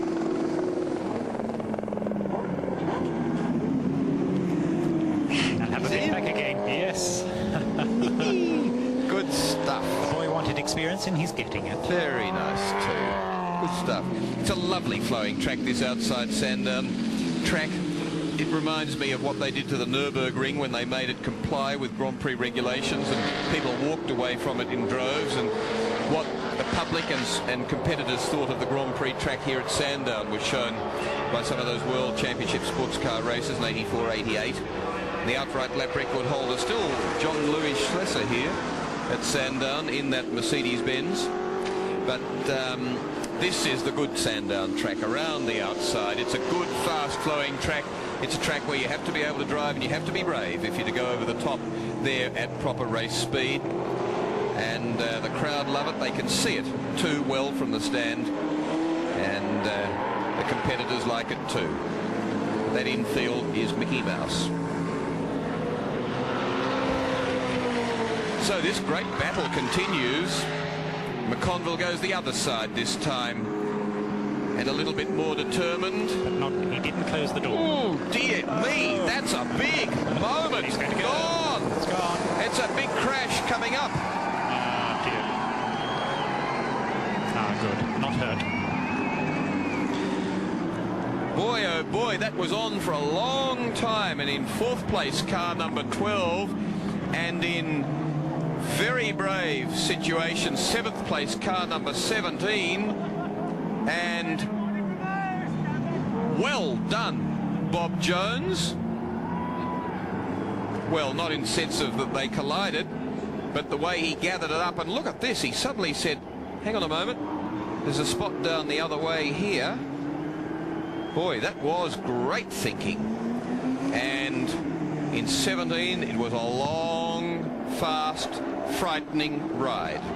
Now the trouble there is young McConville took Jones but did not come across and close the door and get the proper braking position for himself and allowed Jones to rage up inside him. I remember very clearly we were running George Fury when he was learning his trade, and the Bluebirds at Amaru, we lapped Alan Grice, exactly the same thing happened, got past away from Grice, did not close the door definitely on Grice, and Grice came back and a worse accident. Was that when he hit the fence outside the pit counter there? Yes. George had a big one there. Well, good hard charging, good argumentative motor racing here in the Sandown 500. And very entertaining stuff indeed. And still in 7th place is car number 17 in a race situation that's been fascinating all through. And this is it, with some 12 laps remaining. Being in the top 3 of the Sandown 500 is a precarious business, vis-a-vis car number 16. Brad Jones, horrified at the problems now in the car, going nowhere, out of 2nd place. suddenly bringing 55. Troy Dunstan, Steve Harrington up into third place. Well, I don't know what he's discovered or how he's going to get it anywhere. This is the situation at 153 completed by Brabham Parsons, but 16 there in more trouble, so everybody up one. Jones Crick headed for the dais at this stage in car 12, and that, to get it right again, is Bob Jones, Greg Crick, and a very disappointed Brad Jones. He was disappointed at being put in the middle stint with Alan Grice in car 16. Then it was delayed even further when Thomas Mazzara took over the car. Saw the sort of state it was in when he was able to take it over anyway, and in the meantime the car, as you were saying, Howard Marsden, it's been treated very sympathetically all day. And what's your theory on car 30 on what might have gone wrong? Well, they did say that they were going to run very hard, and we commented all the way through the afternoon. Both Jones and Seaton were bouncing the car off the curbs, and completely deliberately, because the boys are skilled enough not to do it unless they want to do it. And I believe they might well have broken a rear suspension arm, the rear trailing arm that controlled the back axle might well have been the result of that heavy banging around of the car. So what they've learned from today is how hard they can run the car off the curbs at Bathurst. This particular car has been run, obviously, again, according to the rules of the team. Keep it clean, keep it going, and that is the type of winning program that's going to get them here today, it looks, and it may well be the sort of winning program to get them there at Bathurst. Well, here's one for Nigel Greenway, and I think I already know the answer. How many Le Mans winning drivers have won the Sandown 500? And this is the first one. Jeffrey Brabham. Because he hasn't done it yet. He hasn't done it yet. And boy, there is a hex on anybody that's up front in this race. 6 different race leaders, and only one has survived in any sort of healthy state at all. And Troy Dunstan, Steve Harrington. Now there's Brad Jones, and lovely guy, very successful in Oscars, very disappointed the Holland Racing team team car today. Down in the pits, John Smales. And for the second time today, regrettably, someone's thrown cold water all over Thomas Mazzara's plans. Thomas, what's gone wrong this time? I'm not exactly sure. The car stopped on a back straight, then we don't know. I can't comment on that at the moment. How do you feel after a day like today? Oh, well, what can you do? You know, it's motor racing. Then we'll see what went wrong, and we make sure it won't happen 3 weeks' time at Bathurst. All the telemetry won't tell you what occurred at this time? No, nothing on the telemetry now. What about Brad Jones through the radio? He talked to Jeff, and he said it just stops, and he lifted the bonnet up and is looking into it. I don't know what it is. Thomas, look forward to seeing you at Bathurst. Okay, thanks. Bye-bye. Been brought to my attention that one that has led the race, one of the 6, is surviving in very healthy form and is back in second place for no reason other than that car 35's been a tad quicker, and that's of course 55, Dunstan and Harrington. They were one of the 6 leaders, but for the other 4 it's been an unhappy time. It has. In fact, it's interesting now to look at the top 10, and just getting into the top 10 is Kevin Burton and Mal Rose in the first of the series production Group E Ford Falcons.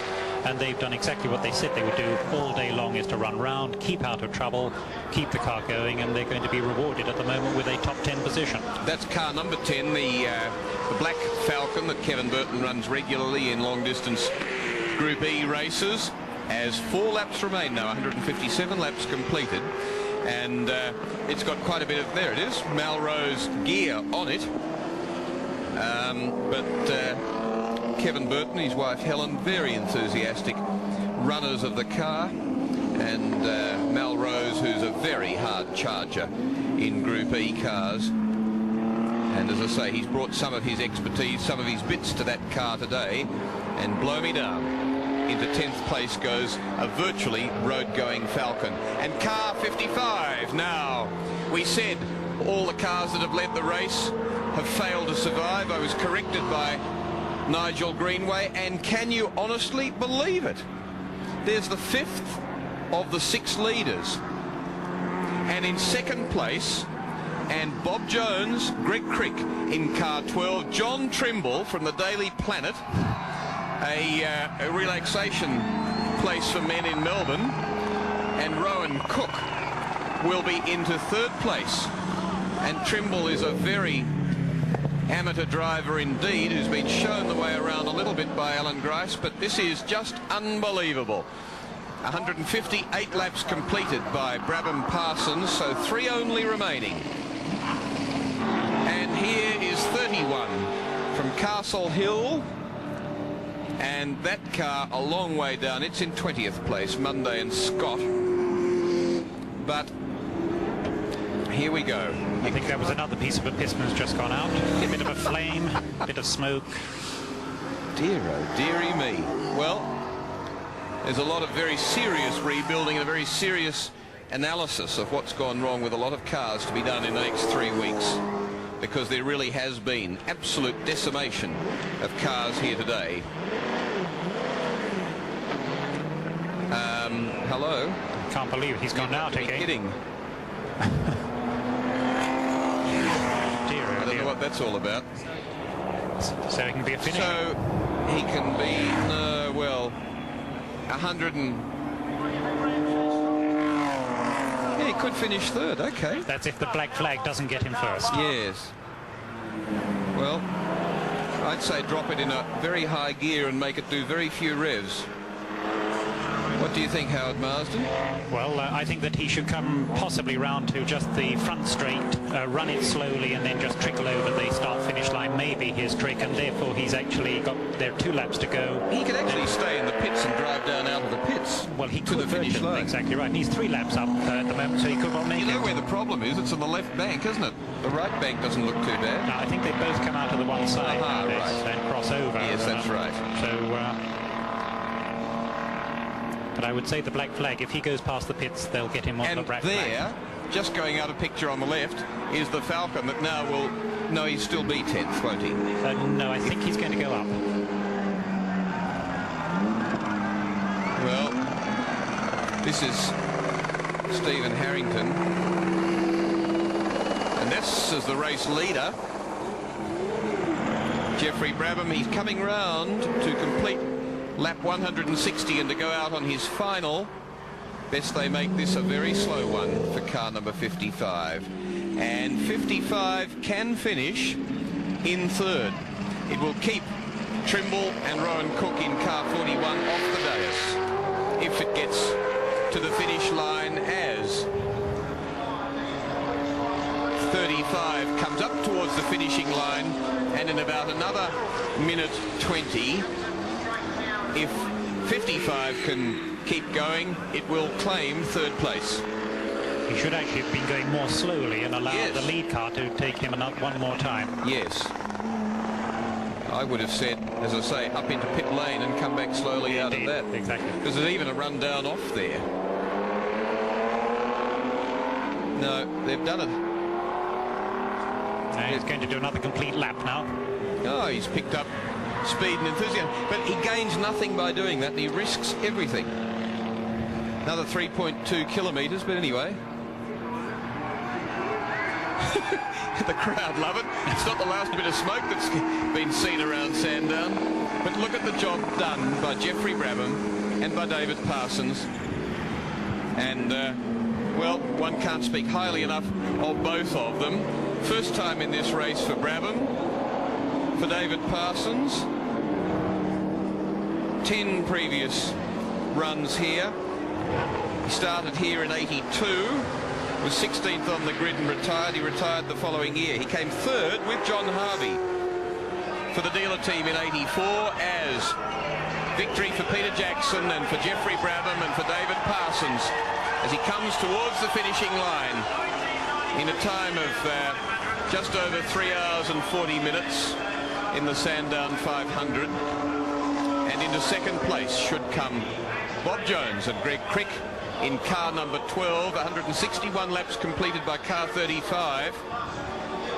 Car 55 has presently completed 156. There goes the Daily Planet car that'll come into fourth place. It'll be held out from third place from the dais by the lame car 55 soldiering round. But second place yet to arrive, and will finish 3 laps down. And Kevin Waldock, I notice, soldiering on healthily. So he's done well. There you see third place. car 55. So, although he risked plenty by taking off on that lap, he made it pay off. So he takes third just as second comes across the line. So third finished just in front on the track, car 55. Ahead of it, but second place to Bob Jones, Greg Crick in car 12, third place to Troy Dunstan, Steve Harrington in car 55, and Ian Campbell down in the pits. Most ridiculous question I could ask Glenn Seaton right now, is he happy? I'm very happy. Like, the cars were driven them hard all day, and really it's a credit to the guys in the team, because it's been a long road previous years, but this is just fantastic. There's been a few worrying moments today. Did you think you were out the ballpark at any stage?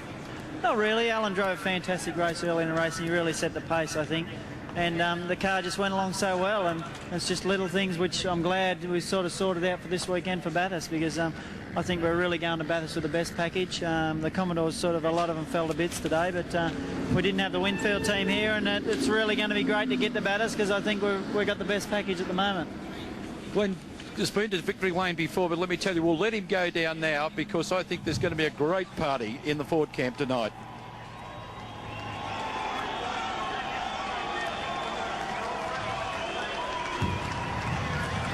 Well, that's the effort of great team preparation and planning, and it seems much more to me, Howard Marsden, than 12 months ago that this formula started and that Glenn Seaton debuted. That car struggled through with qualifying at 1:17.8 here, went 4 odd seconds faster now, and finally 12 months later, with an enormous amount of preparation, testing and professional driving and great team backup, has come out victorious after winning, of course, the Touring Car Championship.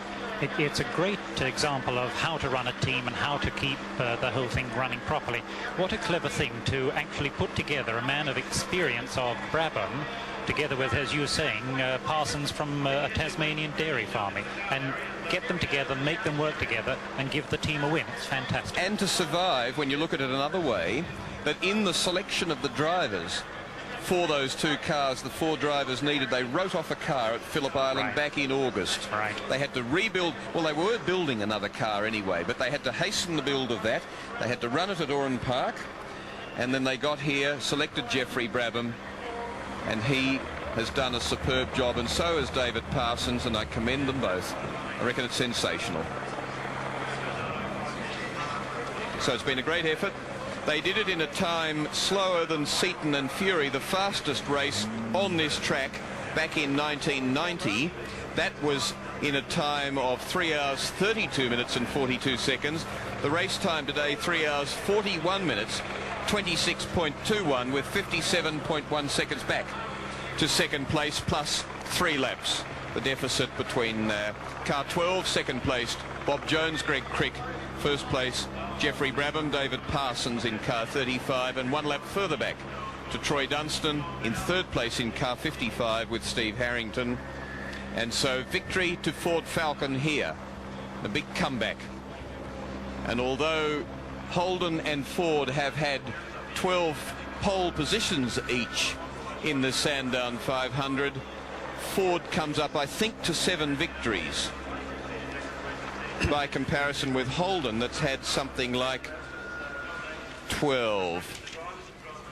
So 7 victories and indeed 12 to Holden.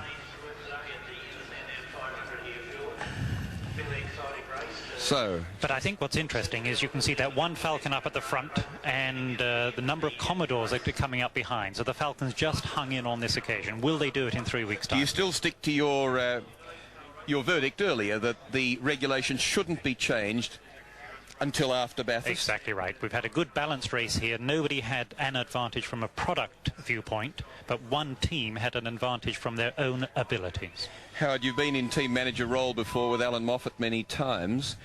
If you were a team manager and you were looking over the chaos that's been run today, how would you be feeling with your major race 3 weeks away? If I was one of the people with the problems, I would be a very worried man, and I have been there before and have been a worried man before.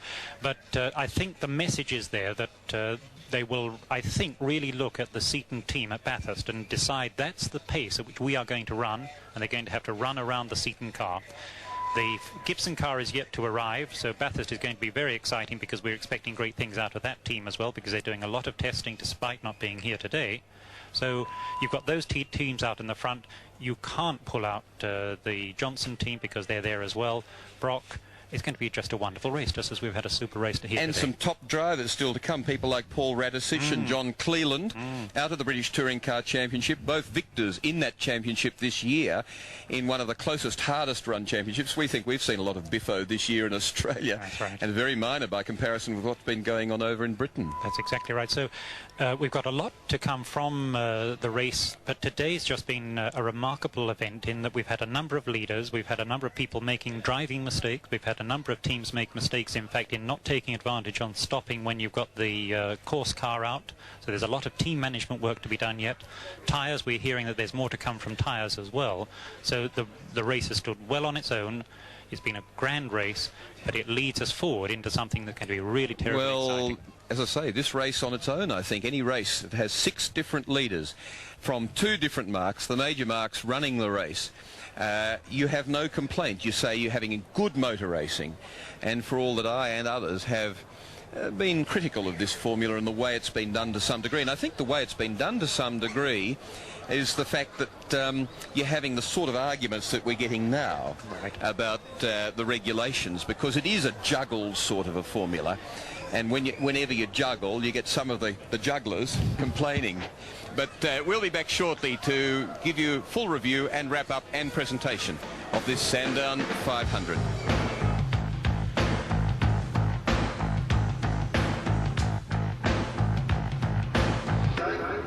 And welcome back to Sandown. What a marvellous race we saw. A fairy tale result, really. Jeff Brabham off the plane, 10 years out of the country, steps in a car and comes up with a victory. We'll talk to Jeff in a moment. First of all, let's cross to John Smales to talk to the place getters. And a sensational race in third position. Troy Dunstan and Steve Harrington, congratulations very much. But Troy, 3 laps from the end, the car blew up. What happened? No, it didn't. Yeah, well, I think it did, actually. You're looking by the smoke. But I just coming down the main straight past the pits and pulled 6th gear and just sort of started running on 7 cylinders and pumping the oil out the exhaust pipe, I think. So. You thought the race was over? Yeah, I came into the pits, so I didn't know if they were going to let me stay out there, and with that much smoke, I apologise to all the competitors for that. But what happened when you came into the pits?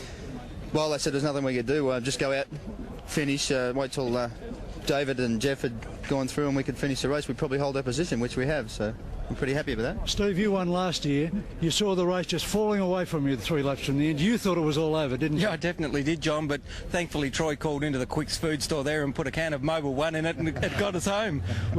Well done, fellas. Congratulations. Look forward to seeing you at Bathurst. No worries. Second place in the Sandown 500 today, and probably the only team that's had an absolutely faultless run, Bob Jones and Greg Crick. Congratulations. Thank you. Thank you very much. Bob, he was totally without problem. Oh, absolutely without problem. Run to schedule all day. We've got that marvellous Max 3 oil in there, and it just kept on going. It didn't go bang. Well, 2 pit stops, 1 pad change. You can't ask much better than that. No, we went, as I say, we went according to the schedule all day. Cricky got in and did his bit and allowed me the glory at the end. But no, it's just absolutely faultless. The crew have done a marvellous job. And Ampol are absolutely wrapped, I can tell you now. Greg, more fun than a Targa Tasmania? No, it's fantastic, and I think it's a great result for the privateers. It's great. Well done, fellas. Let's go now to the people who've won the race today, Jeffrey Brabham and David Parsons. With them, John Davidson, the promoter of Sandown International. Thanks, Jono. Well done, fellas. Yes. What a fantastic dream for a public relations spokesman. You've got the international, well-spoken, 4 times winner of the IMSA series, son of a 3 times Formula 1 world champion, an innovator, constructor of his own cars, co-driving with a boy from Tasmania who's a dairy farmer who burns stumps in his paddock. What a fantastic dream for Australia. It's absolutely perfect. Fellas, the Lex Davison Trophy for the Sandown 500, magnificently deserved by a superbly prepared team. John, thank you. Fellas, congratulations. Absolutely superb. There's a tear in David Parsons' eye right here. I can see it happening. David, how do you feel about this? Oh, look, it's absolutely fantastic. The team, the car, But the car just ran absolutely fantastic. And it was good to actually leave Tasmania and get over and have a run. Jeffrey, how do you feel about running with a guy like this who does so little motor racing and just brought the car home for you? Well, I can't believe he does so little racing. He just did a fantastic job today, and so did the whole Peter Jackson team. They were just, you know, it came down to the survival of the fittest, and certainly our car was the best, and it ran faultlessly all day, and apart from a little hiccup in the pit stop when one of the yellows, we really just had a dream race, and it was just great to come back to Australia and win a race here. Tell me about that hiccup in the pit stop. You lost 1 minute and 40 in the pits when you should have maybe been down only 40 seconds. What happened? Basically, it was you know, my radios were giving me some trouble, and they said stay out, and I came in. So it was, you know, it was basically my fault. But you know, we got away with it, and you know, the team just did a great job. So you know, to come back and drive for them and to win here at Sandown is just a great thrill for me. Jeffrey, there's been a lot of things you've wanted to do in your life. The IMSA Championship, of course, Le Mans this year, now the Sandown 500. What's left in an illustrious career? Well, in 2 weeks I've got Bathurst, so that's the one I want to win. So you know, you know, I'm just really happy. I haven't really got a full-time drive, but the last 3 races, I've won each one, all in different continents. So I'm very proud of that. You know. Tell me about the Bathurst desire to win that race. Why? I mean, it's Australia's greatest race, you know, and you know, I miss home, I miss racing here in Australia, and I don't get the opportunity to come back very often, and you know, to come back and compete for, you know, Australia's greatest race in Australia's probably best touring car team is exciting, and I'm really looking forward to it. Well, the Sandown 500, of course, is a great warm-up to the Tooheys 1000 at Bathurst, and it deserves its place in the Australian motor racing calendar. This race, David Parsons, Jeff Brabham, congratulations. Okay, thanks. Okay, fellas, up for the Jeffrey. Now for the public presentation. Oh dear, it's a bit of a pity when you remember him having his first race, Jeffrey Brabham. Yes, it is. At Warwick Farm. I commentated on that, a 7-lapper around the 0.9 of a kilometre little track. And when he went to collect his licence from Jeff Sykes at the end of the day, Jeff said to Betty Brabham, I suppose you'd rather I didn't sign this. Right. And she said, I can't go through it all again. But she has, and Jeffrey has, and has far out-earned his father, which says a lot, because his father was one of the great negotiators of motor racing, as well as one of the shrewd engineer drivers. And it's been an excellent effort here, and he's obviously learnt plenty from old Sir Jack in the way to look after a car, to plan a race. Not that Sir Jack ever really did much long-distance racing. He did tackle a few, but he didn't have the sort of success that Jeffrey has. But this has been an excellent effort by Jeffrey in his first look at this race and this track, and greatly backed up, superbly backed up by David Parsons. Yes, I think that Jeff said it all down there. The combination of those two and that team has got the result today, and then in a funny way the lead car has got to watch itself at Bathurst, because those two boys obviously want to win together again. That's right, and they know how to look after a car. Mind you, the lead car too, the two drivers there, Alan Jones and Glenn Seaton, know what can and can't be done now. And Bathurst is a different sort of a track, isn't it? It's not one where you can throw it at the curbs quite so hard. It doesn't have the same sort of hard impact curbs as here, perhaps. No, it doesn't. It's a more wearing race mechanically, and I've been a bit surprised as to how many engines in fact have blown here. The engines are regulated to 7,500 RPM and only 10-to-1 compression ratio, and they should be running all day long, and they're not. You were telling me a few weeks ago when we were driving together through the countryside in the XR8 Sprints that they'll be reliable. The engines will go all day. Wrong again. And you've been wrong. Indeed, wrong again. Because the engines have been the major problem today, haven't they? And that was one of the things of this formula. They were going to be super reliable. They were going to be cheap. They're not cheap. These engines are 55, in fact, I think towards $65,000, right. aren't they? That's right. And they haven't been reliable either. So in that sense, they haven't been as good as they should be. Larry Perkins runs a Holden-based engine. A lot of the other Holden runners are running Chevrolet-based engines, and the Ford engines are also ex the United States. Is that right? Yes, they are, and at the moment their reliability seems to be quite reasonable on the Ford side, and obviously the Chevrolet stuff, which has been around for so long. Yes, now. and it's a preferred engine almost, exactly isn't right. it, of that sort of thing. The sport sedan people tend to use them. So I think there's a lot of midnight oil to be spent by the engine people, particularly on the Commodore side. The cars are obviously very fast. If by any chance at Bathurst they get a bit of a wet run, they're obviously again very quick off tight corners when traction is necessary. So the Commodore Falcon race is not yet understood as to truly which is the fastest car. And the find out. And the revival of this race, Howard, that's really a great thing for Melbourne, isn't it? And for the motor race calendar. I mean, this race has been a very big one in past years. It did fall down, Sandown Circuit did, but it was great to see it back, and great to see, in fact, the sort of race that we've had here today. We might go back and have a look at some of those highlights. And the race that we saw starting here some 3 3/4 hours ago, from a great all-Holden front row of the grid, and the lead, Glenn Seaton team car trying to thrust for the lead early on, but failing quite to pull that off. Larry Perkins there, strong and healthy early on in the race. A race that saw 6 different leaders, and this one for only 4 laps. Thomas Mazzara in car 16. The view from his team car that he finally got into. Alan Grice further back in the race. They qualified back at about 9th, but by lap 5 they were in trouble. And they'd handed the lead over to Neil Crompton. Very briefly in the GIO car number 7, led us to 5 or 6 pace car periods. I think it must have been, in fact, about 6. And then the race leader on lap 5 through into lap 6 was Crompton. And a slight coming together there with Jones. Yeah, and his day just got worse from there. Not better, worse. And very sporting of Crompton, I think, to recognise that, well this year. Yes, but also to recognise his error, as he then did here. And that was his. He said that was, the previous one was part my error, this one was totally. And things got worse from here. Yeah, it did. It still wasn't the low of the day. Just starting. But you can see where the rain's been down during the earlier part of the day, and the slipperiness meant that these people can go round very easily. They're right on the knife's edge here. And when we heard Neil Crompton talking about, it's a little bit black down there. The things a driver has to perceive to work out, but then again, the things that teams can't allow for the end pulling out of a throttle cable, such as happened to Dick Johnson's car, the only car that Dick's never won, the only major race that he's never won in Australia.